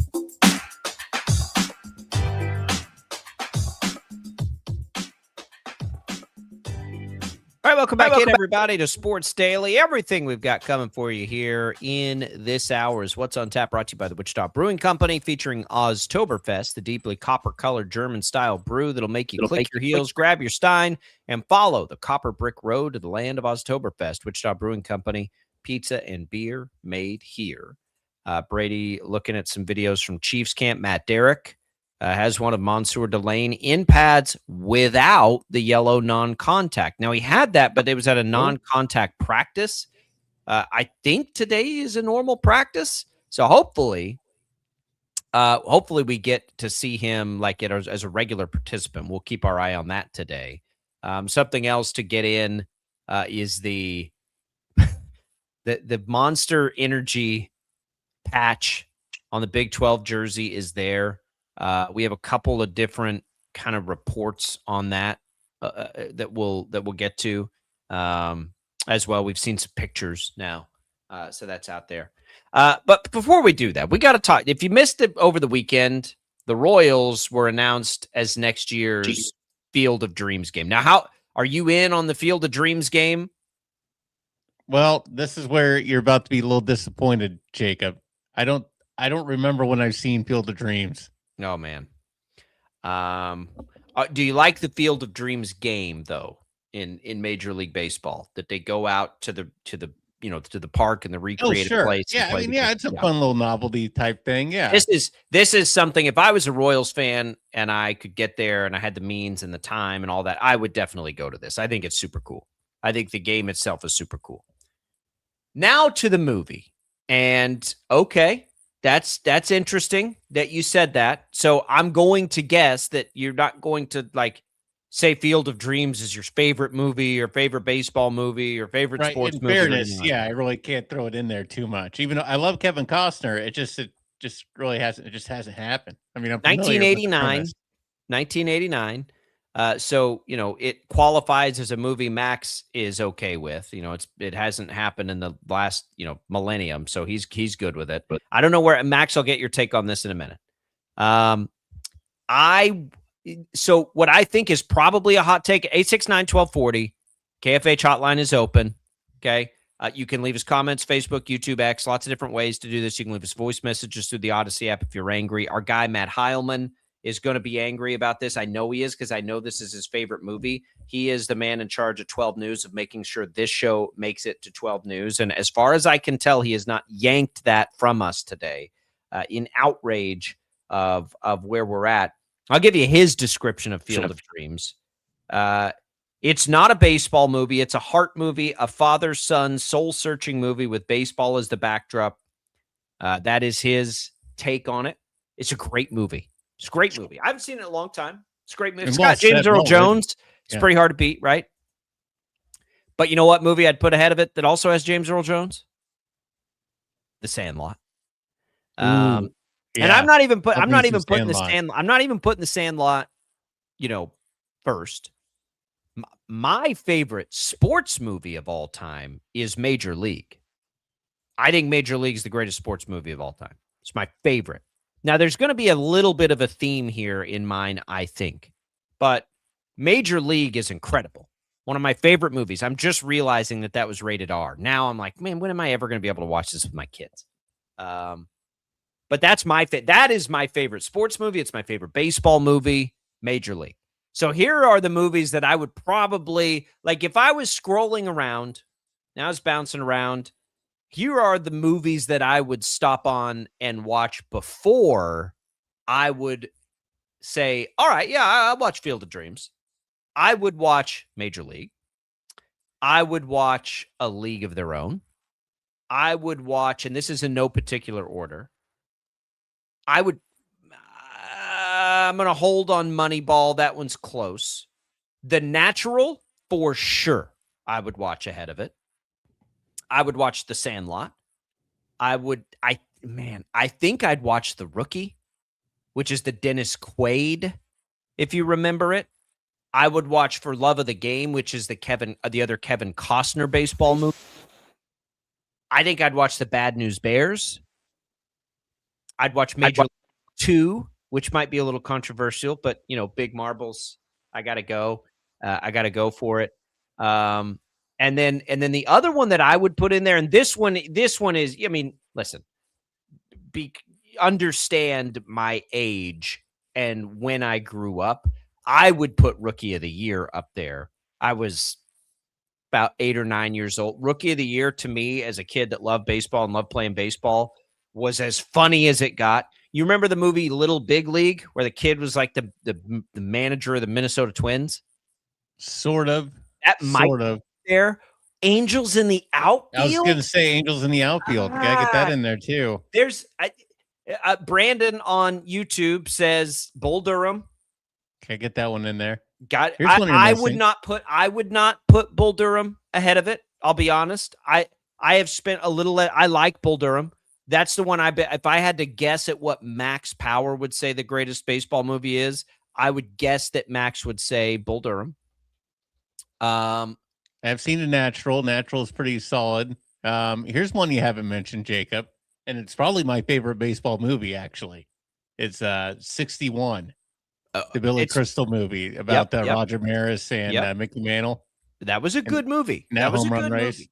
Yeah, that's probably my favorite baseball movie. Really? Favorite? Okay. What's the Kevin Costner movie with Kelly Preston where he cut his hand with a chainsaw or something, and then he came back and pitched a no-hitter in Yankee Stadium? Love of the Game. That was For Love of the Game. This is Kelly Preston. Yes. I don't know who Kelly Preston is, but I'm looking at IMDb, and she is indeed in that movie. John C. Reilly's in that movie. It's a good movie. And there's a great song that here's a deep dive. Now, that one's not going to be as critically acclaimed by any means. The other reason I really like that movie is because Semisonic, you remember the band Semisonic, Closing Time? They did a song for The Love of the Game that went with that I thought was really cool when I was a kid. So that movie has, and that was a good movie too. That was a good movie. The Rookie, I get For Love of the Game and The Rookie mixed up a little bit. I kind of get Dennis Quaid and Kevin Costner mixed up a little bit too. They kind of look alike, right?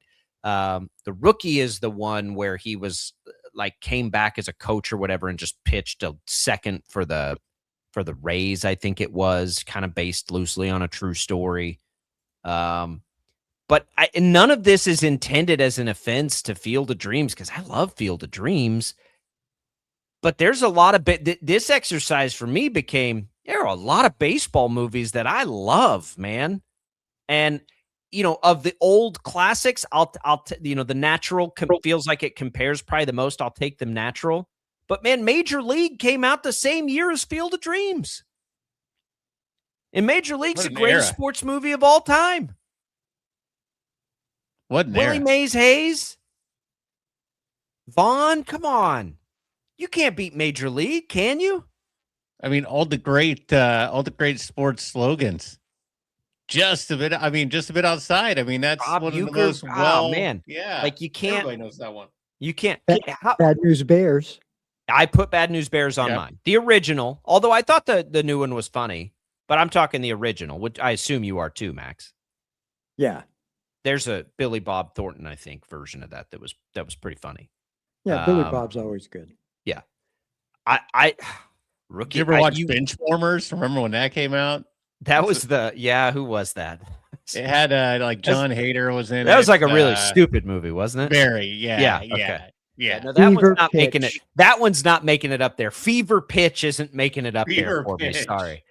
But the no doubt about it's to me, Sandlot. Sandlot's a must. Yeah. It get Sandlot and Major League are for sure ahead of it. For me, Rookie of the Year's got to go there, and The Natural. Those would be the ones where I'm like, there is no question. But then that's when I started to really question. I was like, man, do I like that more than A League of Their Own? I don't know that I do. A League of Their Own's an incredible movie. There's no crying in baseball.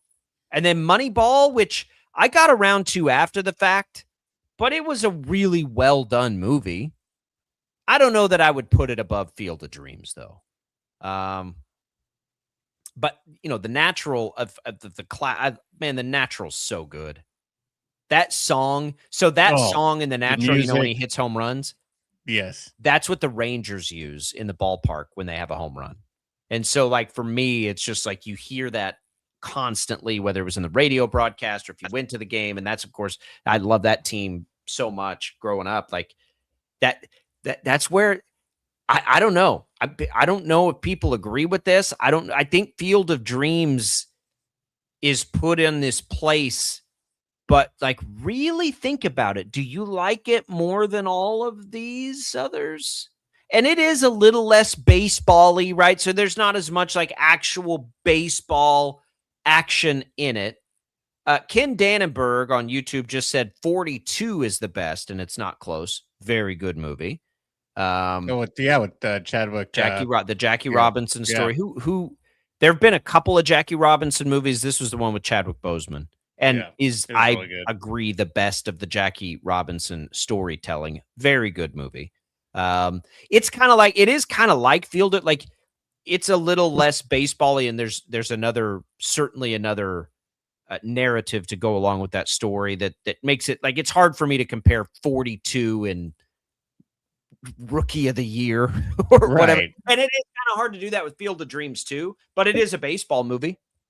Yeah, because 42 is also kind of a biopic in a lot of ways, kind of like a historical era. 61 is that way. You remember the movie? Yeah. What was the Babe Ruth movie? That was kind of that way. I think it was just called The Babe, wasn't it? Yeah, John Goodman was in it. That was a fun movie. I love John Goodman. I need to go back and watch that one again. I haven't watched that movie in forever. The one trend for me though is I love comedies so much. And so a lot of that's like skewing mine toward comedies of any kind, whether it was a comedy I thought was hilarious when I was a kid or a comedy that I still think is hilarious. That I tend to lean that way in my movies anyway. So yeah, I'm trying to remember now. I think back to Major League. Like, when did my dad let me watch that movie? Because I feel like I was young when I watched that movie. I had four older brothers. Didn't know you watched it. 4 older brothers. Like, there was no way when that thing first, when everybody was watching that kind of the first, I had to have watched it when I was young, which now cracks me up because I would not let my 7-year-old watch Major League, even though I really want to. He would take every bit of that to the field with him.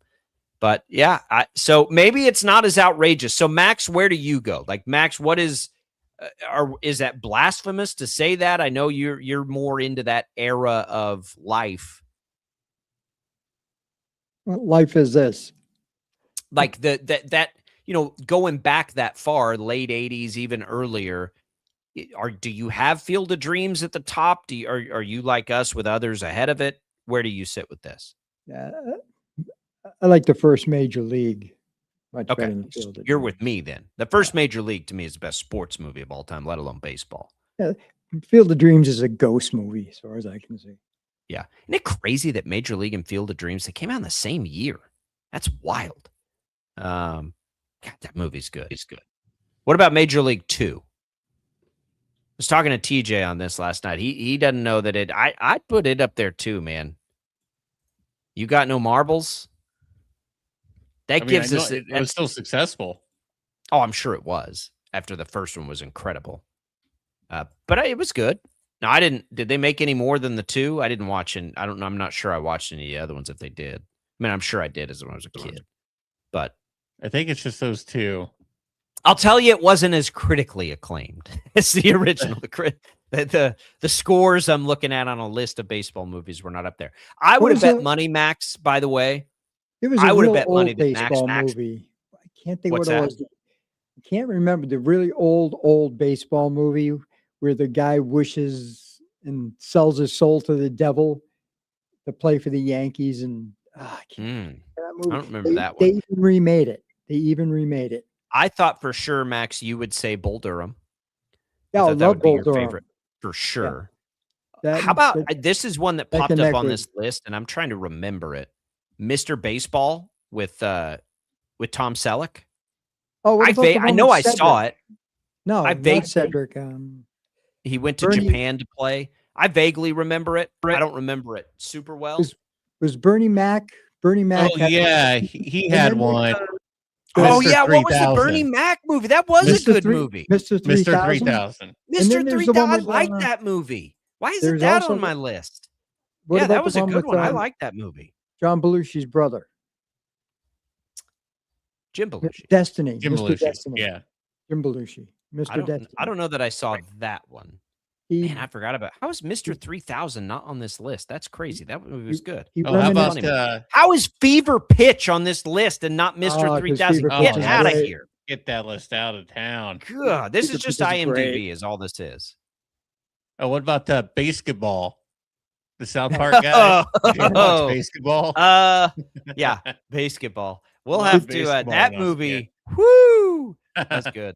That's the good. Jim Belushi one was he always thought, what if he got the hit? And then somehow it was like if you saw Family, somebody came along. I saw that. He got the girl. Here's and one that didn't we like haven't it. named that I think we're all going to be like, oh yeah, the Clint Eastwood movie where he's the scout. Trouble with the Curve. Trouble with the Curve. Oh, that's my. That's up there with me. That movie was good, but again, it's a different kind of. It's not like the action of baseball on the field. There's so many good baseball movies. Holy smokes, man!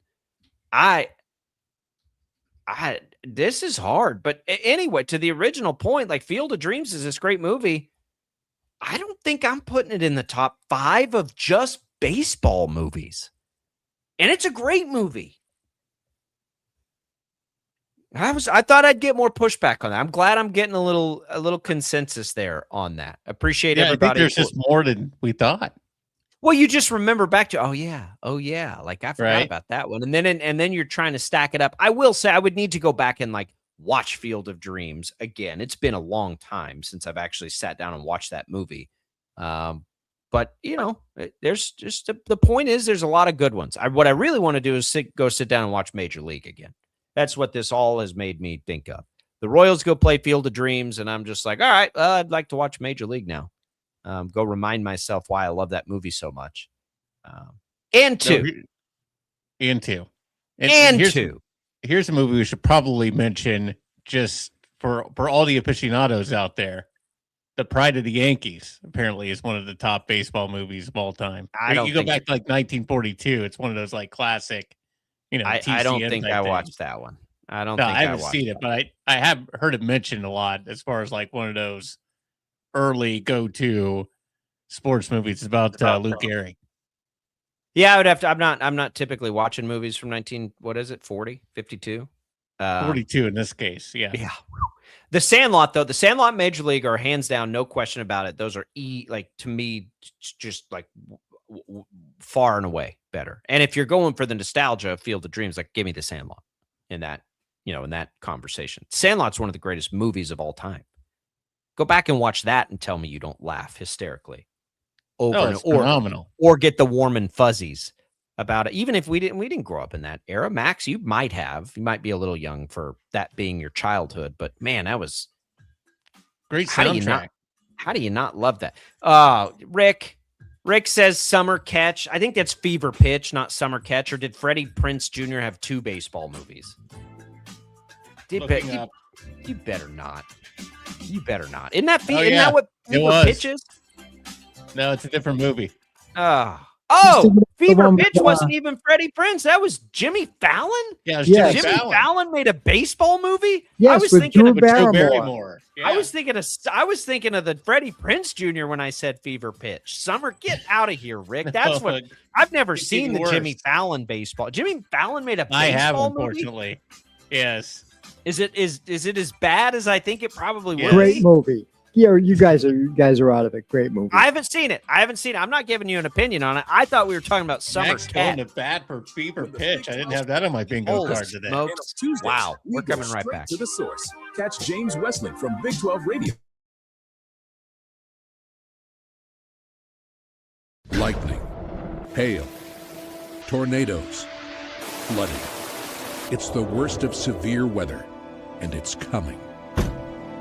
Spring brings warmer temperatures, but also dangerous weather conditions. Stay up to date day or night with the Storm Team 12 weather app. You'll get accurate forecasts so you can plan ahead and stay safe, no matter the weather. Download the Storm Team 12 weather app, brought to you by Stutzman's Greenhouse. The future of television has arrived. Next Gen TV is here with stunning video, movie theater quality sound, enhanced voice clarity, and interactive features, all upgradable for the future.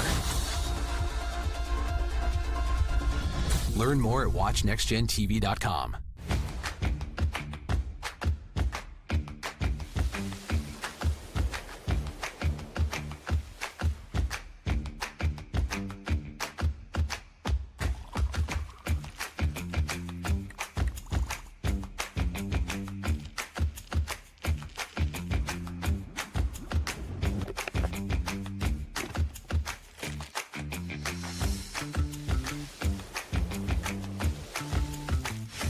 The canvas of our imagination. They tell a story. Clouds affect the events of your day.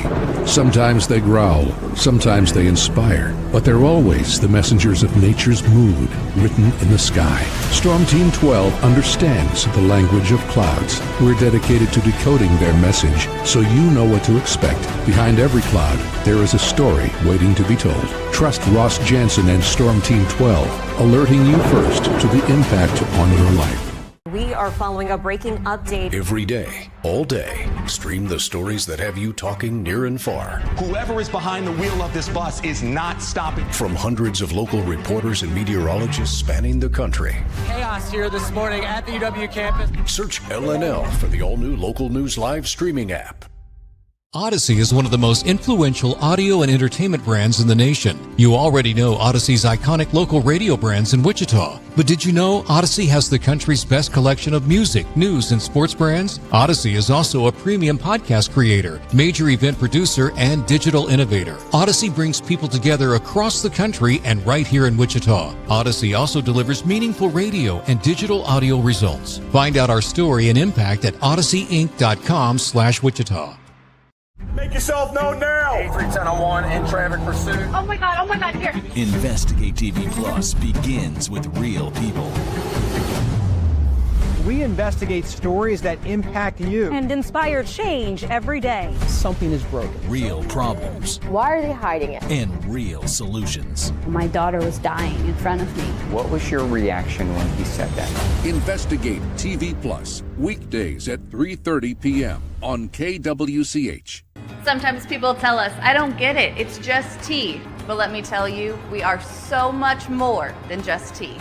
With 20 plus flavors of sweet and unsweet iced tea, the possibilities are endless. Come on in and try them all for free to find your favorite or get us on the go for your busy lifestyle. And don't miss happy hour every day. So the next time someone tells you it's just tea, tell them to come by and find out why we say drink tea, be happy. Jim Rome here, lighting up your afternoons on The Jim Rome Show. Catch me starting at 2 on Wichita's #1 sports radio, Kansas fan headquarters, 97.5 and 1240 KFH.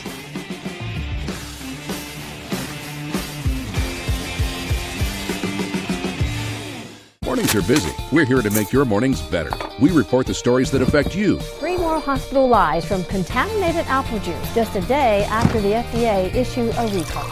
We're here to make your mornings better. Closing east and westbound lanes of K96 for repairs. With 12 News, you're prepared for your whole day. Scattered thunderstorms across the state into the afternoon. Stay a step ahead with 12 News this morning on KWCH and KSCW.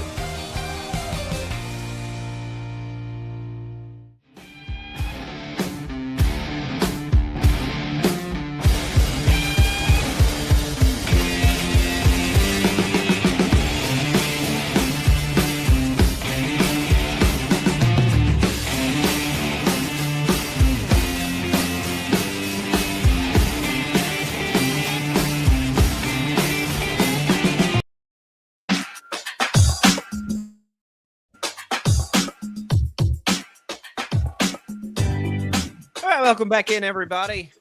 Oh, boy. Summer catch. The whole time we were having that conversation, I thought fever pitch was summer catch. I don't think I know anything about fever pitch. Max says it's great. Because it's about the Red Sox. That's all Max cares about. It's described as Lindsay is stuck in the middle of her relationship with Ben and his passion for the Boston Red Sox. Oh, God. And this was like shot at the time that the curse was broken too. Like some of the footage is actually when they won. And of course, Jimmy Fallon's a big Red Sox guy anyway. So, oh, he is. yeah, I mean, look, saw this in the theaters somehow. Was it fine? I don't have any problem with Drew Barrymore or Jimmy Fallon. I like them both. I think they're both good at what they do. It was cheesy from what I remember. Like It has to be, right? Yeah. Doesn't it have to be cheesy? And so that's totally fine. But to put it in the conversation we're trying to have right now, I don't know that I'm going to be able to. I don't know that I'm going to be able to entertain that. I'll entertain it far sooner than I would Summer Catch. I mean, every movie's like love. Every movie's a love story, right? So it's not, you could say a lot of these movies are love stories, but get that stuff out of here. Like Fever Pitch was right. Like remember in Good Will Hunting, where the whole thing with Robin Williams' character at the end is like he's talking about this amazing baseball play and he missed it because he was with his wife or something like that. Fever Pitch is like the opposite of that. Basically, it's like they do go to the game. Other than that, it's about the same. Speaking of Good Will Hunting is one I'm not sure I've ever watched start to finish. Oh, really? Oh, I know. Pretty good. I know. Pretty good. Pretty solid. I've lost the desire too. Like I used to love movies. Now I'm just like, I'm fine. I get more into shows than I get into movies now. Like I have a harder time sitting at the theater for a longer movie. Anything I that's like close going to 3 to hours. I like going to the theater to watch a movie for sure.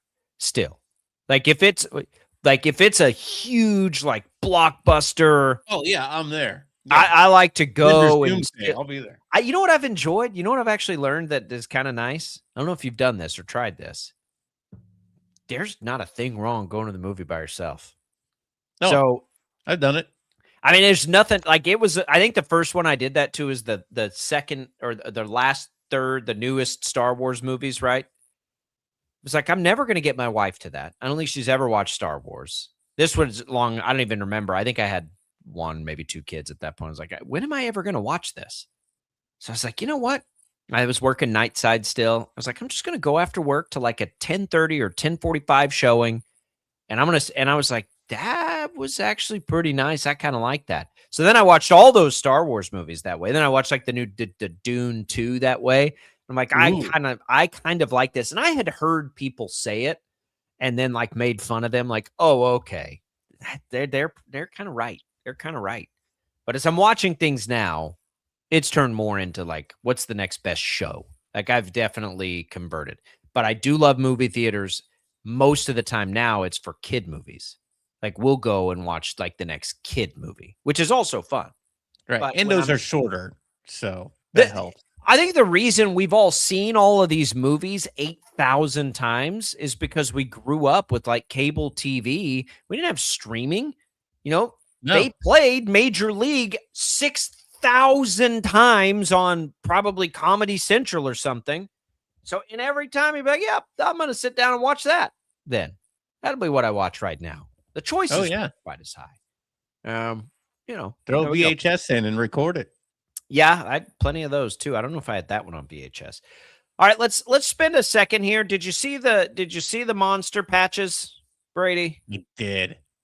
So I can't figure this out because like I see the monster patch in West Virginia put a picture out. They've got two patches on theirs. One is some company called Antero. I don't know what that means. And then they've got the monster in the same spot as KU. Their monster patch looks fine. It doesn't look bad at all. It's up in the corner, no big deal. And I don't know why. It's just a jersey design. But I'm looking at the KU ones. It's covering up part of the K. Yeah. And here's the question that I have on the picture we've probably all seen make its round. It kind of also looks like those jerseys, for whatever reason, all like 4 players that you can see, and there's like a fold happening there with the jersey. And maybe when they're over pads and stuff and they pull down tight, because the West Virginia players have their jersey look like it's fitting more. They're not in shoulder pads. But now I want to know if the KU jersey, if you pulled that down and it doesn't cover that K up like it appears to in the picture we all saw, then it's fine. Then I think it's okay. You see what I mean, though? They're easy to. Yeah, I'm looking at it. But look up KU patch or whatever, and it'll pop up. But you see how the jersey, at first glance, it looked like it was covering up the K. And I was like, well, that looks like a kid took an iron and just put it on there. But I think, without looking, yeah. I think it's an optical illusion. Yeah, the picture on the player that's wearing number 4, yeah, it looks like that's a fold, like that's kind of folded over to K. Yeah. Just a little bit. I think we're crisis averted here, people. I don't think it's that bad when you get a real close look. The XRP patch goes above be the left shoulder above the Adidas logo again. Fine. It at least it matches the color scheme. What did we decide that was? A crypto company? Right. The Big 12. Yeah. The Big 12 monster patch, probably, I don't know why they couldn't incorporate the team colors into those. I mean, Big Monster would probably tell you this sticks out more, but if that was like red and white or something like that. Yeah. Are you seeing these concept patches? Where basically it's like the school colors and it just has the M almost looks more like a claw behind the Big 12. That looks better. But if you're Monster and you're paying, whatever it is, what did we say it was? $20 million? You probably want it to be as visible as you can get it. So I understand it, but the schools probably should have said, yeah, but we'll need to color those in. But either way, like if you there's a West Virginia picture. I don't know if you've seen that one where the jerseys are more pulled down in the way they were. Those are fine. Those are fine. There's nothing wrong with those. It's not that big a deal. I know everybody, nobody wants to see, sponsor patches on jerseys and all that. And I get it. But at the same time, if the name of the game is revenue generation, right, and that's helps, where we're at. Like the second that the money they used for that helped land a big time player is the second I think everyone's like, yeah, okay, never mind, I don't care anymore. You know what I mean? Like, are you willing to sacrifice that to get good players? I would say the answer to that is yeah, for sure. Would definitely be willing to sacrifice that. Put them on the back of the jersey. Put them on the back of the helmet. Right? If somebody's willing to pay for it, I mean, it's valuable real estate for a reason. I got no problem with it. The NFL doesn't have to do it. They don't need the money. No. Well, could you imagine what an NFL patch would go for? I mean, good Lord. We've seen it on Major League Baseball teams, right? The jersey patch. You're just kind of used to now the Royals have a quick trip on their sleeve. Is it that big a deal to anybody? I don't really care anymore. Sometimes I think, and I've used this example before, I think the quick trip tie to the Royals is kind of a fun one. It's a big regional thing here. I think the Loves one on the Oklahoma City Thunder are like, what an incredible partnership. There's Loves all over Oklahoma, right? I think that stuff can look really cool too. Let me rephrase that. It never looks cool, but can kind of be cool, right? You tie it to a company from the area. Who would you do? Like the Chiefs? Goodness gracious. I don't even know what you'd do. A barbecue joint of some kind? Like what would be, what would tie into that? I don't know. But I think people are being too sensitive about this. The court design, at the end of the day, like it's annoying for a second and then we're not going to care. We're going to be used to it. I'm looking at a picture of Oklahoma State, what their patch on. It actually looks pretty good. It's because they got the Big 12 logo with that Oklahoma State orange. Ooh, I haven't the seen rest of it's black, and then the green monster logo. It actually looks okay. And it looks like Oklahoma State has another little sponsorship above the Nike emblem. Well, so does West Virginia. So they kind of all do now. Yeah. They've all taken on that second patch. So I don't know. I think they're fine. I don't think there's anything wrong with them. I mean, Are they ideal? No, but again, that's $1 million, man. What that might get you a great player. Yeah, I'm cashing that check.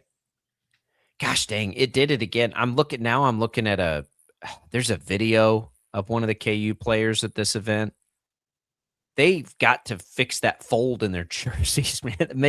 It really does at first glance look like they put it over the K, which is awful. But I don't think it's actually that bad. And I don't think it's actually going over the K. Yeah, it's so very clearly on a fold. Now, I don't know why literally every single player, and I've probably looked at a dozen of them, had that exact same fold in that exact same place from this event they were all at, which is just kind of funny. But that looks fine. I don't think we're going to care. I think it looks fine. $1 million. What would you get would you get the Big 12? Would you get Monster tattooed on your butt for $1 million? Oh, absolutely. Yeah. Would you get it tattooed on your shoulder in a visible place for $1 million? Yeah, that's fine. Yeah. You had me at $1 million. Put it anywhere you want except my face. Yeah, that would probably be my only stipulation. I probably wouldn't let you put it on my face for $1 million. Anywhere else, yeah, go for it. Tramp stamp. Would you? Am I allowed to say that? I think I am. Would you allow that? Yeah. The lower back tattoo. For $1 million? Yeah. Yeah, absolutely. Yeah, okay. Ink me up. Okay. I'll get a little alcohol pad. I'll start wiping this spot right now. we got my buddy.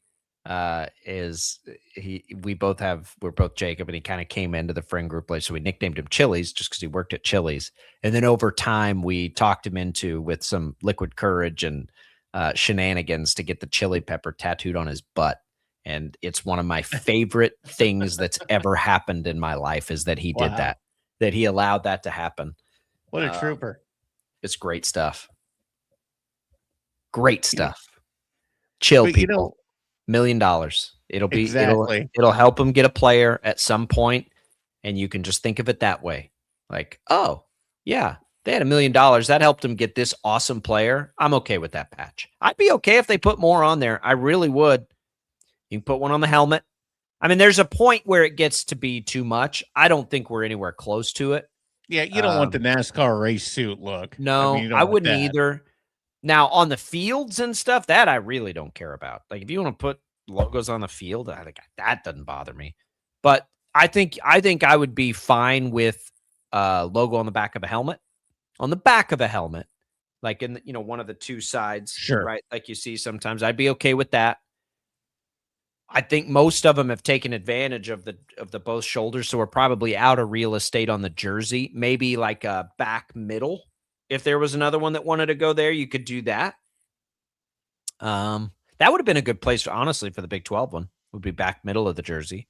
The problem for the Big 12 there, though, is you're not seeing it as much outside of the game, but inside the game, you'd see it just as much. But you wouldn't see it as much outside the game and all the photo ops and things. But if you want to see it, you can find it. It's not too difficult to find. Just go search Big 12 patch. It's been quite the talk as they go. We'll check in the next hour, see if we get any updates on that Breece Hall injury. Certainly hoping that's not a big deal. Again, Mansour Delane, non-contact jersey today. Can he always? Can we do it there? Is he going to play today? We'll see if there's any updates from camp on that as well. Brady's going to pull some cards. Noah Cameron had a near no-hitter last night. We got another hour of Sports Daily, everybody. Don't go away.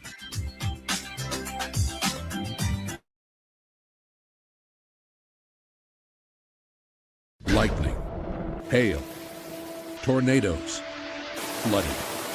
It's the worst of severe weather, and it's coming. Spring brings warmer temperatures, but also dangerous weather conditions. Stay up to date day or night with the Storm Team 12 weather app. You'll get accurate forecasts, so you can plan ahead and stay safe, no matter the weather. Download the Storm Team 12 weather app, brought to you by Stutzman's Greenhouse. The future of television has arrived. Next Gen TV is here with stunning video, movie theater quality sound, enhanced voice clarity, and interactive features, all upgradable for the future. Learn more at watchnextgentv.com.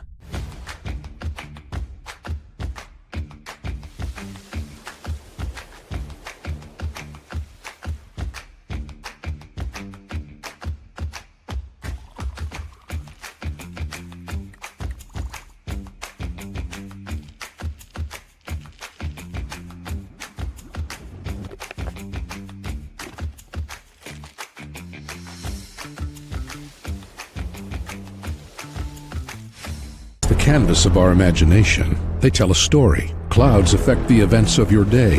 Sometimes they growl, sometimes they inspire, but they're always the messengers of nature's mood, written in the sky. Storm Team 12 understands the language of clouds. We're dedicated to decoding their message so you know what to expect. Behind every cloud, there is a story waiting to be told. Trust Ross Jansen and Storm Team 12, alerting you first to the impact on your life. We are following a breaking update. Every day, all day, stream the stories that have you talking near and far. Whoever is behind the wheel of this bus is not stopping. From hundreds of local reporters and meteorologists spanning the country. Chaos here this morning at the UW campus. Search LNL for the all-new Local News Live streaming app.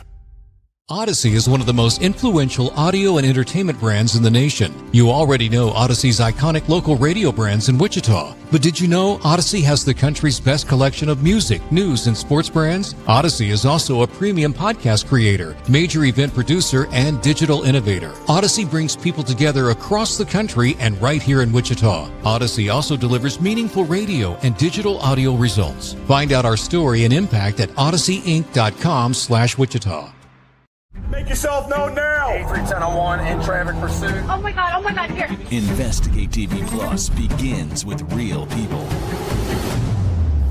We investigate stories that impact you. And inspire change every day. Something is broken. Real problems. Why are they hiding it? And real solutions. My daughter was dying in front of me. What was your reaction when he said that?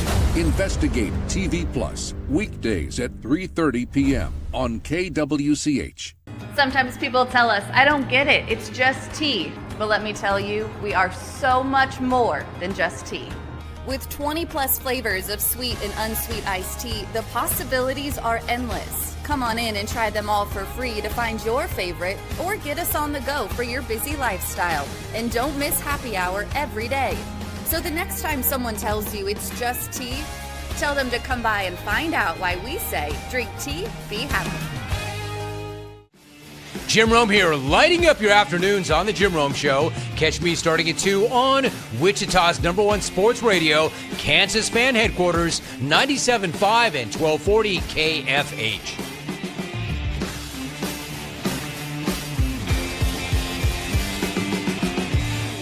Mornings are busy. We're here to make your mornings better. We report the stories that affect you. 3 more hospital lies from contaminated apple juice just a day after the FDA issued a recall. We're here to make your mornings better. Closing east and westbound lanes of K96 for repairs. With 12 News, you're prepared for your whole day. Scattered thunderstorms across the state into the afternoon. Stay a step ahead with 12 News this morning on KWCH and KSCW.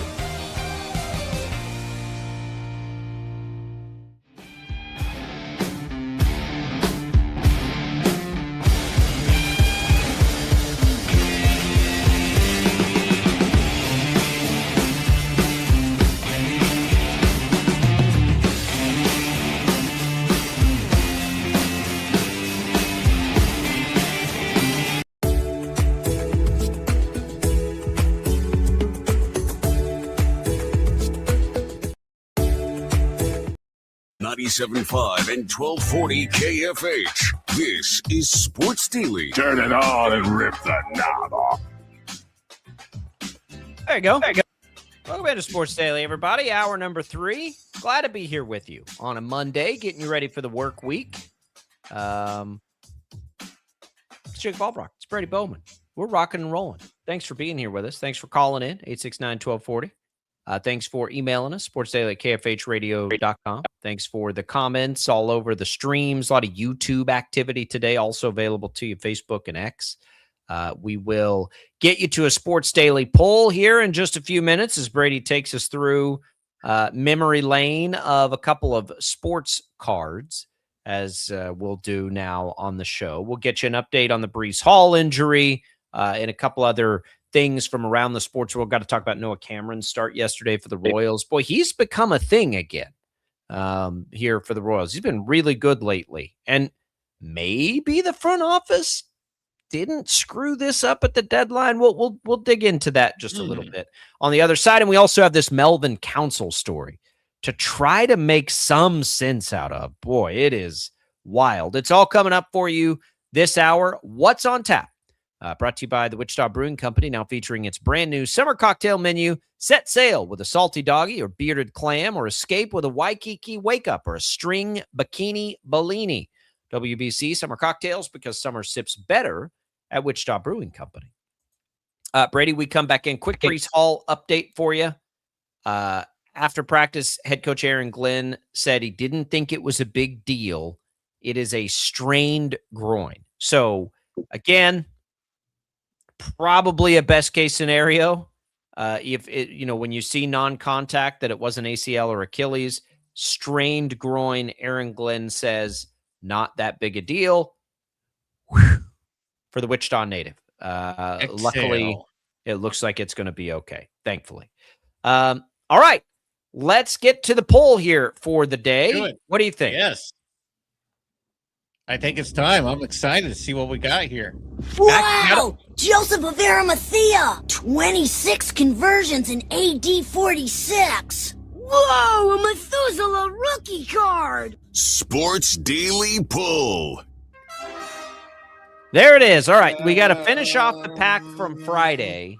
This will be, what is this, 2025? You know these are going to be 2025 cards. All right, let's see what we got. Oh, man. Blast from the past indeed, Jacob. We got a Jonathan Elway. How does it... Okay, so how do you have a John Elway 2025 card? They just throw in some veterans. So, okay. That's got to be valuable, right? Maybe a little value on a John Elway card? Not. No. What? No, I mean, it's just some base card. I mean, it's just... This is just for the kids and be like, hey, remember, a little education. So what would be the point of that? So you get a John Elway and you're not even excited about a John Elway? How are you going to find anything better than John Elway in your pack there? Is there like a jersey, piece of a jersey or something that makes like some sort of a cool Drake May card or a Patrick Mahomes. Where do you put John Elway all time, by the way? Top 5? Top 10? I mean, definitely top 10. Top 10 is top 10 to me is like a quick yes, absolutely. Top 5 though. He went to a ton of Super Bowls. He won 2, right? Yeah, 1, 2. And they were back to back. But he went to a ton. I think the only person who went to more was Tom Brady. I think he'd be in my top 5. I'd probably put him right around 5. Yep. I'm taking Brady. I'm taking Manning. I'm taking Mahomes. Montana. Yeah, Montana. I forgot about Montana. And then it's Elway, Marino. Oh, man. Yeah, it's right there, man. Right there. Steve Young's up there, too. He's but like Young and Aikman, I don't know that they... I mean, Aikman was the architect of, to me, the greatest team. I think those peak Cowboys teams were probably the most talented top to bottom, and he was the architect of it and all those things. 3 Super Bowls in 4 years. But I don't think I can put him up there with Montana and Marino and Elway. Yeah, Elway's. I'm gonna probably find him in my top 5. Do you put? I don't personally. Some people put Favre up there. I do not. You don't have Favre in the top 5? Absolutely, I don't have Favre in the top 15 or 20. What? Way too many interceptions. He was fun to watch, but I'm telling you right now, there are probably 15, at least 15, probably like 20 other quarterbacks I'd take over Brett Favre. What about Drew Brees? I would take Drew Brees over Brett Favre. But yeah, he gets into that. He gets into that conversation for me for sure. Yeah, that's a That's tough. I think for me, the top three, Brady, Manning, Mahomes, and then it's like a good group of a million dudes that would go right there after those three for me. Yeah. Okay. Anyway, well, on to the next one here. So we got an Elway that's not worth anything. No. Well, I mean, I'm sure we could probably say like this is an official Sports Daily poll card. I mean, that might add a little bit of adding extra some value. That's true. That is true. It's an official Sports Daily sports poll card. And second, we got a Texans wide receiver. We got Christian Kirk. Oh, okay. Christian Kirk's had a great career. Christian Kirk's been a really good player. Who's he currently with? Is he still with them? He's a little long in the tooth now, 29 years old. He's with the 49ers. Did you know that? Oh, that's right. That's a good pickup for them. Well, considering everybody's hurt for them, except the rookie Stribling. He was a preseason standout from this past week. Yeah, spent a year there at Houston, but he had back-to-back years. He had his last year in Arizona, he was right under 1,000. His first year in Jacksonville, he went over 1,100. He had 84 catches. He's been a good player. He's been around for a long time. Long time. Last year for Houston, though, not really a factor. Not really a factor. He played in 13 games, but still only had 239 yards. Yeah, I wonder if he'll make the injury roster in issues. San Francisco. What's that? He's had a hard time staying healthy. He's been Yeah. Oh yeah. Yep. He has. And I wonder. I would imagine he's not. Except they've had all these injuries now. I would imagine he was probably a pretty good cut candidate, but he has not been fully healthy since 2022. 12 games, then 8 games, then 13 last year with Houston. He has remained pretty nicked up, but a good player out of Texas A&M. Good solid career. Yeah. I also got some plastic sleeves in case we have a really good pull that might have a little worth to it. We can. I just can't believe that you've got an Elway here. What are you going to find that's better than Elway? I mean, if we're just talking value. Yeah, that's all I'm talking about is value. Yeah, obviously something that's different than just a base card. So if what does that mean? Does that mean it's got to have like a piece of dirt in it, like from the time, a Ken Walker card with some confetti from the Super Bowl or something? I mean, obviously a rookie card, but like one of these parallels, like that has these stars and stripes on them. Like it's kind of some sort of variant that makes it a little bit more rare. This is a Mike Evans one. Okay, so you think that Mike Evans card is worth something. Now, have you verified that? Oh, I haven't looked up exactly what it is, but I know it has this variant, different print on the side. It's like the stars and stripes sort of variant thing. So it's a little bit more rare. So it probably has a little more value to it. But again, these are all pretty much base cards for the most part, Jacob.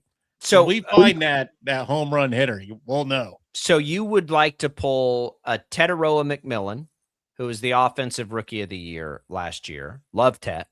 Yeah, that'd be a good rookie card to get. Yep. Emeka Egbuka, if he ends up being good. How about a Carson Schweisinger, who was the defensive rookie of the year? He had a good year. He had a real good year. I don't even remember that. Those are what you're looking for here then. I would say so. Yeah. And then just whatever, autograph variants. Dibs on a Tet McMillan. I'm a big Tet McMillan fan. So dibs on a Tet McMillan. If we pull it. I think he's so good. I think he's awesome, in fact. All right. That's your pull. John Elway. We get a John Elway, and it's not even worth anything. This is my problem with the trading card game. Like, if John Elway doesn't move the needle, how are we supposed to get hyped up for Christian Kirk? I don't. Yeah. I mean, that's the thing. It's the luck of the draw. But you see people pull them, when we do these videos, and then they immediately know, oh, look at this one, it's so good. Right. How do you even know? Because it's not like a base card. Are we going to have that moment? Is that moment even possible on the Sports Daily pull? I'm hoping. What would you pull and immediately know, oh, man, that's worth some money? Well, tomorrow we switch to this pack of Absolute. A little bit of a different card look. Oh, okay. All right. I Who cannot knows wait. what we'll pull? Can't wait for it. All right. Noah Cameron was awesome yesterday. We also have the Melbourne Council story. We'll get to both of those before the end of the show here. It is Sports Daily, final hour on a Monday. Want the ultimate Lightning, hail, tornadoes, flooding. It's the worst of severe weather, and it's coming. Spring brings warmer temperatures, but also dangerous weather conditions.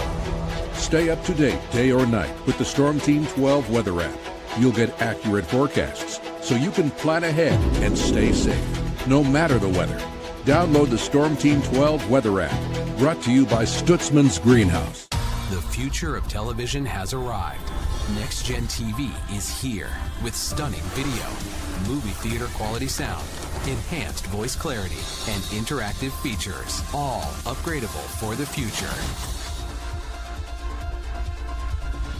Learn more at watchnextgentv.com.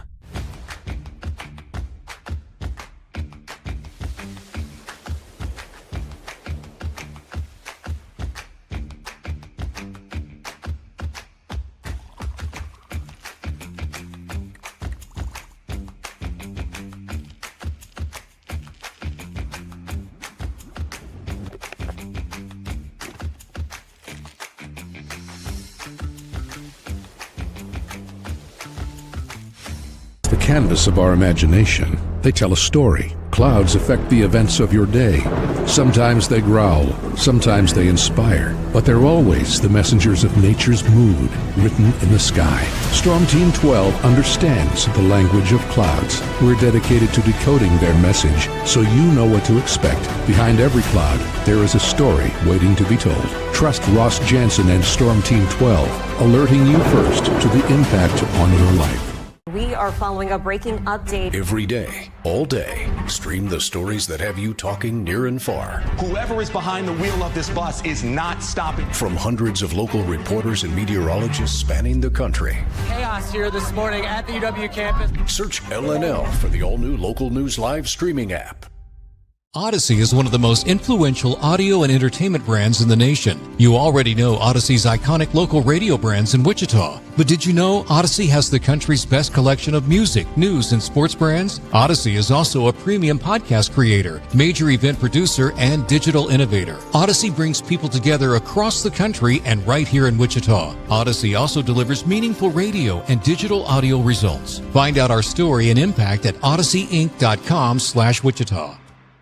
Make yourself known now. 83101 in traffic pursuit. Oh my God, here. Investigate TV Plus begins with real people.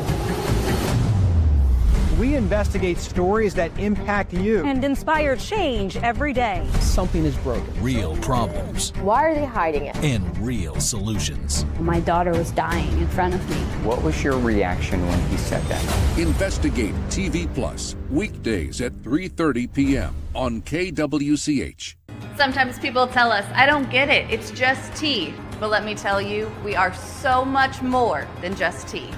With 20 plus flavors of sweet and unsweet iced tea, the possibilities are endless. Come on in and try them all for free to find your favorite or get us on the go for your busy lifestyle. And don't miss happy hour every day.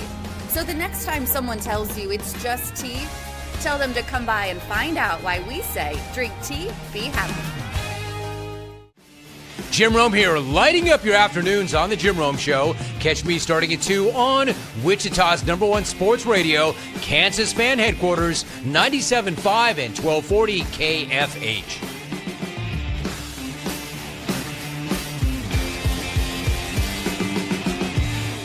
Mornings are busy. We're here to make your mornings better. We report the stories that affect you. 3 more hospitalized from contaminated apple juice just a day after the FDA issued a recall. We're here to make your mornings better. Closing east and westbound lanes of K96 for repairs. With 12 News, you're prepared for your whole day. Scattered thunderstorms across the state into the afternoon. Stay a step ahead with 12 News this morning on KWCH and KSCW.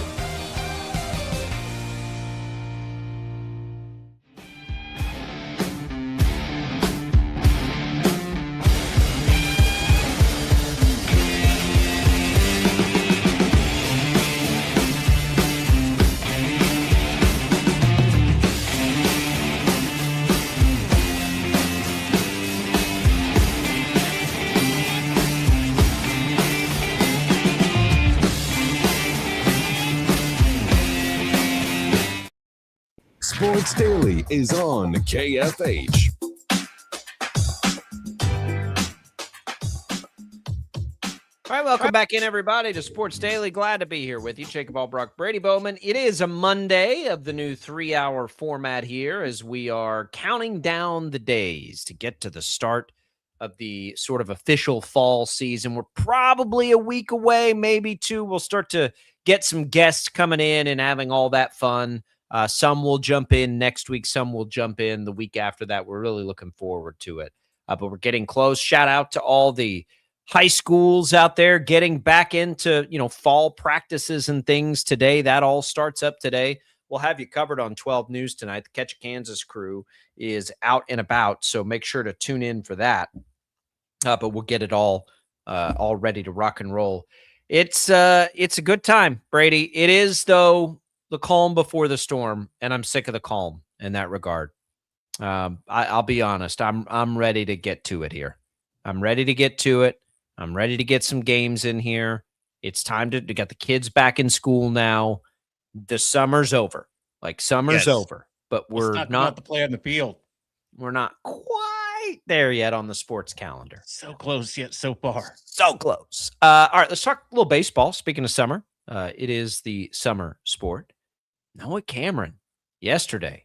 If you missed it, Royals fans, takes his ERA down to 4.16 after a one-hit shutout. Went all 9 innings, struck out 8, just 1 hit, 1 walk in the game to continue his blazing pace lately. After, at one point in June, Noah Cameron had a 3.84 ERA. Okay, then, then he went to a stretch where he gave up 4, 3, 5, 6, 1, 5, 7 runs in his next outings after that. Ballooned his ERA all the way up to 5.27, and it was like, all right, this is probably the real Noah Cameron. Well, then, by all accounts, he started calling his own pitches. Ken Dannenberg asks, is he a number 3 starter since he started calling his own pitches? Well, listen. Something has clicked because in 4 of his last 5 starts, Brady, he has combined for 34 innings with 1 run allowed. Now, against the Dodgers on the road, he ran into a little trouble. Right, he gave up 4 runs in that one, didn't quite get through 6 innings. But in the other 4 out of those last 5 games, 1 run in 34 innings pitched. Now, I'll be honest, I'll say skeptical. I guess skeptical is the right word. I think I was skeptical that Noah Cameron was going to be able to just be this kind of starter consistently. Last year, he stayed good, right? And then this year, he kind of started good, and then I guess we could call it a roller coaster of a season, probably would be fair. But now all of a sudden he's found it again. And if it is something as simple as, he's finding it, the bigger thing, Brady, really cool to see him finding this level of success, right?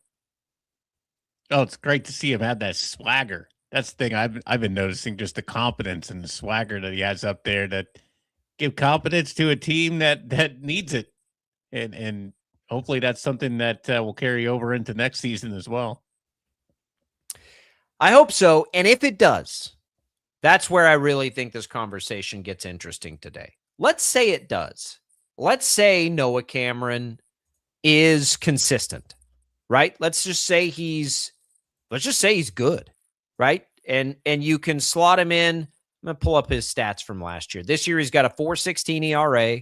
Last year, he had, of course, a sub 3 ERA and the same number of starts, basically, that he started this year. So let's say he finds what we can call his early career average and have a 3.60 ERA. Okay. If that happened, now I think we're kind of cooking a little bit here, in so much as they could have a decent rotation next year. You don't have to try that hard to say, they have a pretty good rotation. Daniel Lynch is trying to convert into a starter. We'll see how that goes. That becomes a huge question. At some point, they're going to get Marsh back. I don't know when and if they'll ever get Reagans back to the level he was, but Avila will be back healthy. They traded for a bunch of guys. You could get, Kolek back at some point. I actually think now, if Noah Cameron ended up being good, I do think we owe it to the front office to say, okay, you kept Waka and Lugo. Let's just see it then. Because it's a lot easier for them to go try to get out there and fix a bullpen than it is to go out there and fix a starting rotation. Do they deserve any grace to the idea that they might be able to be good next year? If and when there's baseball next year, which is another, check in the wrong column for them. But let's just say we play baseball on time. I mean, it looks like it feels like, there's some stuff to maybe build around and maybe some things, some pieces that can actually develop. Yeah, I mean, it is a different feeling now than it was, a month and a half ago, when it's kind of like, what are you building around at all? It doesn't feel like, feels like we're really just hoping and rolling the dice a little bit. Now it's like we're seeing a little bit of proof of concept, maybe, of how it could look, how it could work out, all things ideal. Yeah, it's tough. It's tough. What is Alec Marsh ever going to be again? Anything? Right? Does he have anything in there? Can he be a fifth starter? He logged 130 innings last year, before the injury that ultimately kept him out this year, had a 4.50 ERA. Like that's moderately useful if he's ever able to come back. I don't know if he will. Kolek has that same kind of stat line. I think you can envision that as a fifth starter and be okay with it. A guy like that. So they've got some options there. What's the best case scenario for Daniel Lynch in this experiment? I'd say to expect a fourth or fifth starter, right? Probably not much more than that. But the question becomes now, like, okay, well, Cameron and Waka could maybe be considered twos. Lugo probably doesn't have that one left in, and maybe a three. You can see it. With the way that the young guys are developing. They'll get Michael Garcia back. Vinny Pasquantino almost certainly would have a better season. I can start to give them a little bit of the benefit of the doubt here. Now, again, I still would have traded one of Lugo or Waka. Still would have done it, because the way the market was playing out, and we don't know what they were ultimately offered, but it does feel like maybe this is a reason too why it would have made a little sense to trade one of them, free up the money, and we don't know when they're going to pitch again, and these guys are a little bit older, and you have some depth. We're seeing that. There might be some depth next year. But boy, is that bullpen then. If the Royals can come out and spend a ton of money on the bullpen and get it fixed in this offseason, we're like, okay, that bullpen could work. Then I think we can look back to the trade deadline and give a little more credit to the idea of keeping it together. But as we're seeing play out almost now on a nightly basis, Brady, if they don't, they're going to have a really good lineup, a pretty good starting rotation, and they're not going to win any games. Yeah, they can't hold a lead. Yeah, it's got to get that short up. But yeah, I mean, I guess the optimistic viewpoint at the moment is just that Cameron's playing well. Seems like there's something that could develop there. Maybe, yeah. I mean, you start kind of going back to the trade deadline and stuff, and like you're talking about, Jacob, it's like you maybe consider maybe they are on to something. It's just so hard to see it after we've seen the disappointment of the last 2 years. Sure, that's the hardest part about it. Like, yeah, like on paper, I don't know how many times we've kind of had this conversation, but we have. Like on paper, you're like, yeah, okay, that actually looks pretty good. I think it's going to be hard. It's a hard sell. It's a hard sell. A lot of pressure on the ownership group, I think, to get out there and shore it up and spend that money. And again, we've seen a couple of signings, a couple of scrap heap pickup type things where you're like, would they be prepared to pay Kimbrel if he found something? Would they be prepared to pay Gonsolin if he found something? I mean, I don't know why else they'd pick him up. They could be testing out young guys here. So then how do you even set expectations for next year? How do you make that sell to the fan base, which clearly was not received well when they first tried to make the sell by not selling any assets, really? Like they're going to have a tough pitch to the fans to get out and be excited about this team after next year, which is wild to think about because most teams, they were able to run out Bobby Witt Jr. and Jack Caglione in the middle of a lineup as young budding superstars. That'd be a pretty easy sell, but I don't know if they're going to be able to make the sale to the fans next year. But this is the path we're taking. I mean, get used to it, everybody. Your rotation next year will be Lugo Waka and Cameron whenever it is that they decide to play baseball. And the way Cameron's been pitching lately, Brady, I kind of feel a little better about it. Right. I think it adds a little bit more patience, I guess, which I feel like the fan base has been extra patient. Too patient. Too patient over the last couple of years. Yeah. So I think that patience is going to start waning before too long. But yeah, the way Cameron's playing, it does just add a little bit of just kind of exhale moments, I guess, to where you kind of think, well, maybe some things can work out, and adds a little bit of patience. But they got to get it going. They got to show pretty early next season that some of these things are going to work out, because I don't think the patience is going to last forever. Yeah, I mean, look, they've got to be better in the bullpen. I said this last night. Just watch the first 6 innings of baseball games. Listen to the first 6 innings on KFH, and then get out real quick, and you'll probably be a pretty happy Royals fan. You'll be like, oh well, they lost anyway, but we were real good for 6 innings. Noah Cameron last night. My goodness, there was history involved in that too. That start. It was, I think, the first time since Zach Greinke they've had a 9-inning 1-hit game like that. I think is what TJ pulled out of the stat heap last night that came from the broadcast. 2009, I want to say, so, which really surprised me. But these starts for him haven't just been good. Again, you take out the Dodgers game, in his last 4 starts, other than that game, 7 innings, no runs, 8 innings, no runs, 8 innings, 1 run, 9 innings, no runs. And in 2 of those games, it was 1 hit along with it.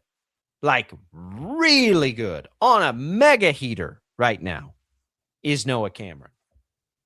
I hope it could change a lot of things if he ends up being as good as his now career average through 50 starts. We're at 50 starts, Brady. I don't know what else to, I was a doubter going into this season, but the total body of work here, it's okay. If you told me Noah Cameron was going to, he's got a 4.16 ERA right now with a 1.22 whip. If you told me he'd live there the rest of his career, I think I'd be pretty happy with that. Oh, absolutely. Actually, I'm looking at, let's see, what are these last 5 games? 4 of the last 5 games, he's had at least 7 strikeouts. Okay. That's pretty good. That's pretty good. And I don't even think of him as a strikeout guy, but yeah, he is. I mean, he's striking guys out. Now, when he's been bad this year, though, he's been pretty bad. And that's a problem. And I don't know why that is. And I don't know how much of this is the calling his own pitches, which is getting some run lately. Hard to say. Don't really care. If that's all it was, let that man call his pitches and move on with your life, right? No big deal. Just call your own pitches. Fine. The Royals in action again. They will play tonight. This is at home. They're back home. That's what I thought. Just making sure. Still a West Coast team, but back here. So they'll play tonight, 6:40 first pitch. You'll hear the game right here on KFH. They get 4 against the lowly Sacramento Athletics. You've got Waka, Lynch will make that start Tuesday night. Waka tonight, then Lynch, then Lugo. Looks like they're going to give a start to Dobnak. So that's what we're looking at. All eyes for me, Brady, on kind of the rest of the way is that Lynch experiment as a starter. According to ESPN right now, you can get Royals tickets for $6 to $8. Hey, there you go. There you go. Eesh. Holy smokes.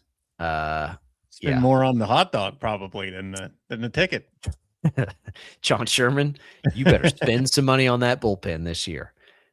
Oh man, how disappointing has this year been? Goodness gracious. It sucks. You know what? Normally, Brady, like this is the time of year we're so eager for football and fall and all these things. Do you know how much better this time of year is on the sports calendar if you're following a good baseball team? Oh, I mean, to have it every day, to have us and fans out here debating whether or not they should have gone to this pitcher or that pitcher in the 6th inning or 7th inning is so much fun. And bad baseball, I say this a lot, I know. There might not be anything worse than your team, your baseball team sucking because of how much real estate on the sports calendar your baseball team takes up without you realizing it. Like once you hit about, we're talking 3 months. It owns 3 months by itself, pretty much, where you're just like, oh my God, like what is happening right now? What am I supposed to do? Go watch Fever pitch? Watch some Jimmy Fallon and Drew Barrymore magic. Rick says summer catch. I really did think that Fever I didn't even know pitch that was a thing. Catch. Come on. You can still chime in on our baseball conversation, by the way, as the Royals get announced to play in the Field of Dreams. Is Field of Dreams even in your top 5 baseball movies all time? Top 3? I don't think it's in my top 5. I think it's right there, though. That's kind of where I'd slot it. Right there, kind of after top 5-ish. That's probably where I'd put it. It's in it. I was surprised to hear you agree with me on that, Brady and Max, quite frankly. I thought I was on an island and going to take a lot of grief today. We got you, Jacob. We got your back. So I like it. Listeners, if you don't, 869-1240. All right, when we come back, we're going to try to end the show and make a little bit of sense out of this Melvin Council situation for KU. I'll be honest, it is a tough one to follow. It is. And we'll have Henry Greenstein in this week. He'll help us with this. I know he's followed this very closely, but we'll give you the news of it and take our best swing at what it means or the timelines, because it is a tricky one. We'll do that on the other side. It's What's on Tap, brought to you by the Wichita Brewing Company. Your summer spot. Pizza and apps, the whole group will love. Seasonal beers, full cocktail menu for the adults, and new dirty sodas and homemade root beer that keep the kids happy. WB, see you this summer at Wichita Brewing Company. It's Jacob Albrecht. It's Brady Bowman. Maybe we'll give away some HTO on the other side as well when we come back, as it's going to heat back up. A little rain this morning, interestingly enough, but we'll dig into Melvin Council on the other side. It's Sports Daily on a Monday.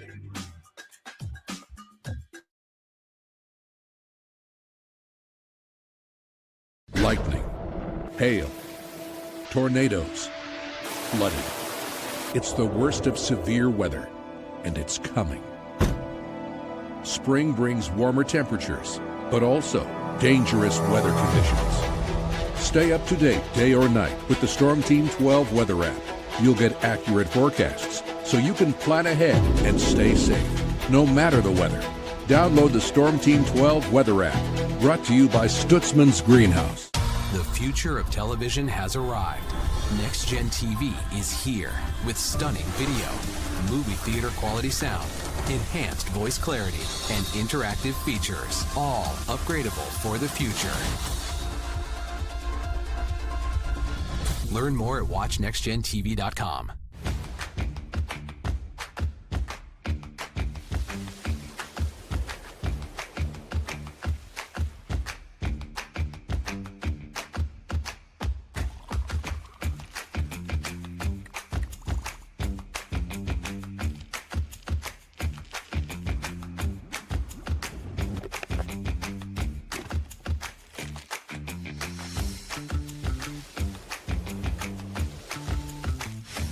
the canvas of our imagination. They tell a story. Clouds affect the events of your day. Sometimes they growl, sometimes they inspire, but they're always the messengers of nature's mood written in the sky. Storm Team 12 understands the language of clouds. We're dedicated to decoding their message so you know what to expect. Behind every cloud, there is a story waiting to be told. Trust Ross Jansen and Storm Team 12, alerting you first to the impact on your life. We are following a breaking update. Every day, all day, stream the stories that have you talking near and far. Whoever is behind the wheel of this bus is not stopping. From hundreds of local reporters and meteorologists spanning the country. Chaos here this morning at the UW campus. Search LNL for the all-new Local News Live streaming app. Odyssey is one of the most influential audio and entertainment brands in the nation. You already know Odyssey's iconic local radio brands in Wichita. But did you know Odyssey has the country's best collection of music, news, and sports brands? Odyssey is also a premium podcast creator, major event producer, and digital innovator. Odyssey brings people together across the country and right here in Wichita. Odyssey also delivers meaningful radio and digital audio results. Find out our story and impact at odysseyinc.com/Wichita. Make yourself known now. 83101 in traffic pursuit. Oh my God, here. Investigate TV Plus begins with real people. We investigate stories that impact you. And inspire change every day. Something is broken. Real problems. Why are they hiding it? And real solutions. My daughter was dying in front of me. What was your reaction when he said that? Investigate TV Plus, weekdays at 3:30 p.m. on KWCH. Sometimes people tell us, I don't get it, it's just tea. But let me tell you, we are so much more than just tea.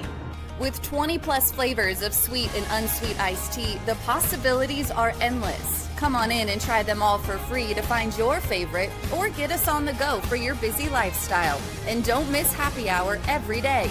So the next time someone tells you it's just tea, tell them to come by and find out why we say drink tea, be happy. Jim Rome here, lighting up your afternoons on The Jim Rome Show. Catch me starting at 2 on Wichita's #1 sports radio, Kansas Fan Headquarters, 97.5 and 1240 KFH.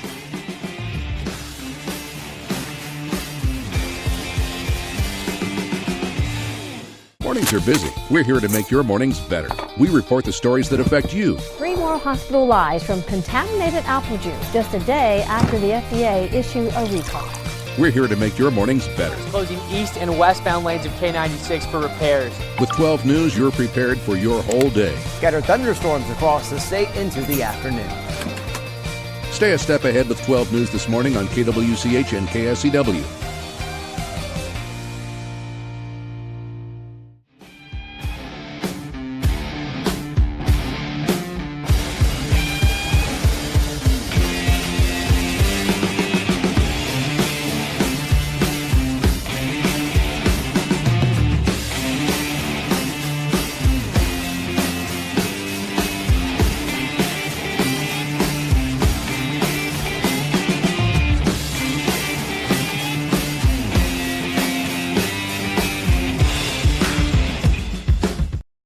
Sports Daily is on KFH.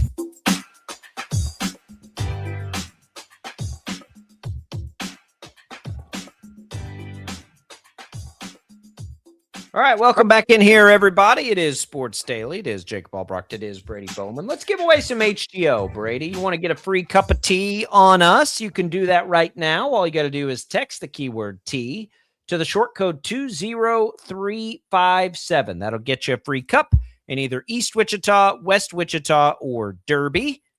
So good luck on that message, and data rates apply. You can enter once per day. And keep in mind, Brady, right now to kind of celebrate getting, it's called Back to Reality promotion, you can get buy one, get one 50% off on all the specialty drinks. So think coffee, think matcha, refreshers, all of those until 10 o'clock every morning at HTO. Buy one, get one 50% off. So as you're making your plans for the day on what's going to get you that little boost, think about HTO. All right, Brady, let's come back here. Did you see this Melvin Council stuff? I was just brushing up on it. It is complicated. Yes. To bring everybody in, Melvin Council, you remember the point guard for KU that became everybody's favorite player, has been trying to get another year of eligibility, claiming that his time in junior college should not count against his eligibility.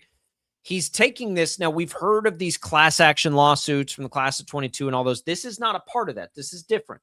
This is kind of him on his own deal here.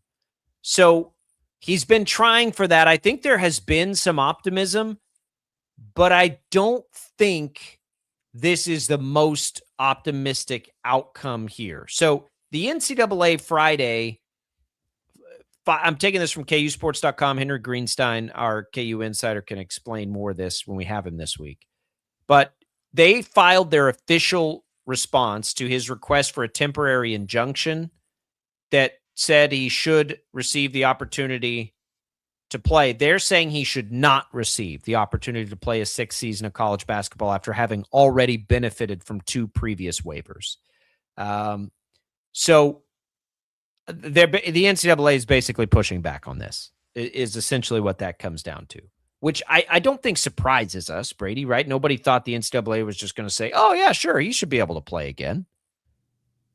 Yeah, I figured they wanted to look at it. I think the problem becomes this timeline, though. So the next move, according to KUSports.com, that it hasn't appeared on another court docket, but there's a judge will ultimately have the opportunity to determine whether counsel should receive the temporary injunction. The NCAA will then have to respond to that formal petition within 30 days after that ruling from that judge. Okay.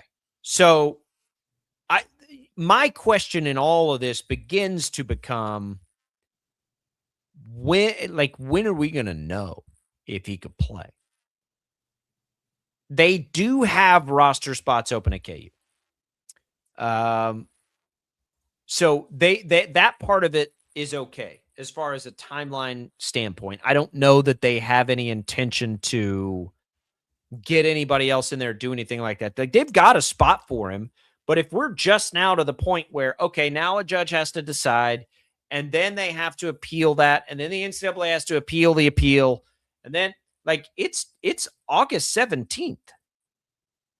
How quickly could we get any sort of resolution on this, especially if you're KU, when the NCAA has been so adamant that you better not test us on any of this stuff? I don't know. I would say his chances, you put that College Sports Act, I think the chances for him to play are lower than that. Yeah, I'd agree with that. I mean, we're basically, 2.5 months away from basketball games not far off on the schedule. I mean, whether it's exhibition or whatever, I don't see this getting resolved for Melbourne Council within 2 months. It sure doesn't seem like it's possible. Now, again, I'll plead ignorance on that, how quickly these things can move. I can't think of any scenarios where these move quickly, though. I don't know if there's a way to expedite this forcefully by a judge, or, I mean, it's a Douglas County court, I think. So obviously there's a local interest there. It's not like it's happening in some massive place where you've got all these other things happening. Court, yeah. And I believe when the judge makes his ruling, it immediately starts the 30-day timer for the NCAA to respond to that. So you've had, I think this is where we are. Is this how you read this, Brady? Counsel files his motion, right? His grievance or whatever. The NCAA then files and says, yeah, we don't agree with that. We think he shouldn't be allowed to play. Now will come the judge's ruling, right? And then depending on how that ruling goes, and I would say based on the history of how these court decisions always go, counsel's got a good shot there to have the judge in his favor. Just because history tells us that these things have gone very pro-player. So then at that point, he said, yeah, we agree. There should be an injunction and he should be allowed to play. Then you've got the 30-day clock for the NCAA, which historically, again, maybe they push that for a while. And then after that, then you have to have another ruling. Does the judge then still just decide this thing? I'm leaning on you here. This is a little more in your wheelhouse, I think. Council hired an agent, signed a contract with the Pelicans, and played in the summer league. Yeah, which I'm reading. That's also another reason why he probably wouldn't be able to play, just because of that, because he hired an agent. And there may be some black and white letter of the law stuff that makes the judge be like, yeah, you're not. It ultimately, honestly, it gets to the point for KU where it's like, I mean, at what point are they going to still want to do this? Like, teams have been working for a while now. Are you going to just drop Council into that in a month and a half from now? Are you willing to do that after the season starts, potentially? Because I think that also has to be considered. How the logistics are going to work, yeah. I'm sure they have enough money somewhere that if it went in their favor, they could make it enticing enough for Council. I don't think that'll be a problem for KU. But I just don't know, like, if you're Bill Self, and everybody loves Melvin Council. He became everybody's favorite player for good reason. He was a blast to watch. And energy was so contagious. But are you hurting anything right now by saying, yeah, we'll take him back once the season started and everybody's chiseled in their roles? I suppose it's not any different than if he was hurt at this point, right? I guess it would be similar to that scenario. But it's tough. It's tough to make sense of it. It's tough to want to wait that long to potentially find closure on this. And I really don't have a feel for which way the judge might go on it either. This is more complicated than the other stuff, in my opinion. I've had a hard time following this one. Yeah, I've had a hard time following the Colorado court. I've had a harder time following this one. These court cases make the Protect College Sports Act stuff seem simple, right? These are tough situations. Well, there's all sorts of complications that can arise out of all this, because there's just so many things to be like, well, yeah, but again, you signed a contract. We don't even know if any of this is a moot point at all, but just because of that. So yeah, how do you plan around that? How do you get your program together if you're expecting to have a piece like Council back? How do you plan for that? And how do you plan for that not happening? Yeah, I mean, maybe you just have honest conversations with your players. It's similar to the Kenyon Giles, Karan Boyd, Manuel Corford conversation for the Shockers. You brought people in who had certain expectations and these things. One, you have to find the resources to still add them and have the roster space, but then you have to make the sale to your team. We think about, especially, you talk about a guy like Giles. It's like, hey, he may come in here and take 15 shots a game. Everybody cool with that? It's interesting. I mean, Wichita State has made alternative plans. KU has too. So it's not like they'll be devastated if none of this goes there. I just don't know how you continue to wait for it. That's my thing. Like, how do you keep waiting? At some point, you got to kind of move on with this thing. Yeah, there's a lot of, this could be pushed back and back and back, appeal after appeal. I mean, who knows how long it could take to get through the system.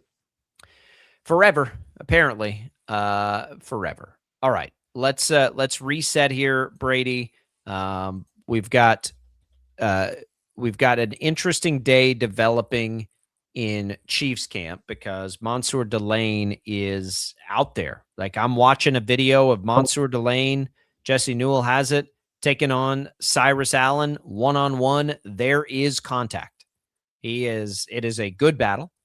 Delane gets him, and they're tied up and goes down, and here we go. All right, Delane's out there now. That's some news for you. It's a great sign. I mean, he got out of that non-contact jersey, but then Andy Reid was so quick that day to say, yeah, but it was a non-contact practice. Well, now he's out there. I'm watching videos of him 7-on-7 against Rashee Rice. I don't know. For a corner, this is the kind of work like this, to me, feels like it's going to make a huge difference they've got to make a decision with him in the preseason. But now we're looking at, hell, he's got almost a full month of full practice in an Andy Reid camp going up one-on-one against those guys.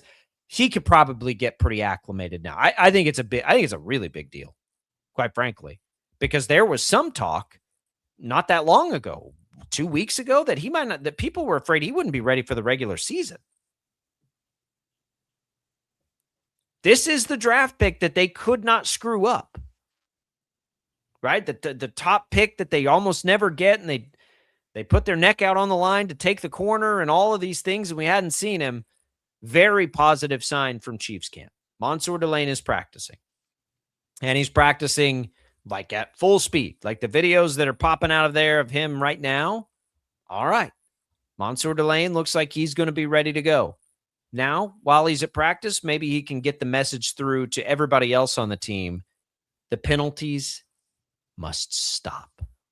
Just to recap, the top story for me from Chiefs preseason, Brady, for everybody that was at the top of the show, I say it's penalties. That has to stop. What are we looking for going into the next one? Because they're going to be playing here pretty quick. You want to see any more of the starters? You cool with the plan? We'll have more on this as we get some discussion about it later in the week. But you good with with Andy Reid for kind of maybe the first time ever and just not playing the starters a whole bunch? I think I am. Yeah, it's probably all right. They're going to be Saturday. It's going to be another Saturday night game. They'll be at Tampa Bay on Saturday for preseason game number 2 for the Chiefs. And I kind of want to see a little more Fields. I thought we'd see a little bit more Fields. We didn't get to that today. It was more Nussmeier, but we didn't get to that today. We can talk about it more. I think they have to be careful with Fields like they're being careful with Mahomes. I think that's a part of it. The Chiefs have never had a backup quarterback that in, mid-August into Mahomes era that they're saying, we may really need this guy. Mahomes is coming off an ACL. Right. Like, Fields has got a very important role on this team. I don't know if you treat him exactly as a starter, but I think you do. Get him as many reps as he needs, just kind of get the feel for this offense and everything else. Otherwise, to me, he is right there as far as importance as any of the starters. We still haven't seen Mahomes play yet. You gotta be careful with Fields. We'll talk about his performance. We can get into that dilemma and conundrum as we make our way through. That does it, everybody, for us. Thanks, everybody, for hopping in, commenting, participating today. It is Sports Daily. Jake Ballbrock, Brady Bowman. We'll be back with you tomorrow, 3 hours live. Here we go. We're almost there. We're ready for it. See you then.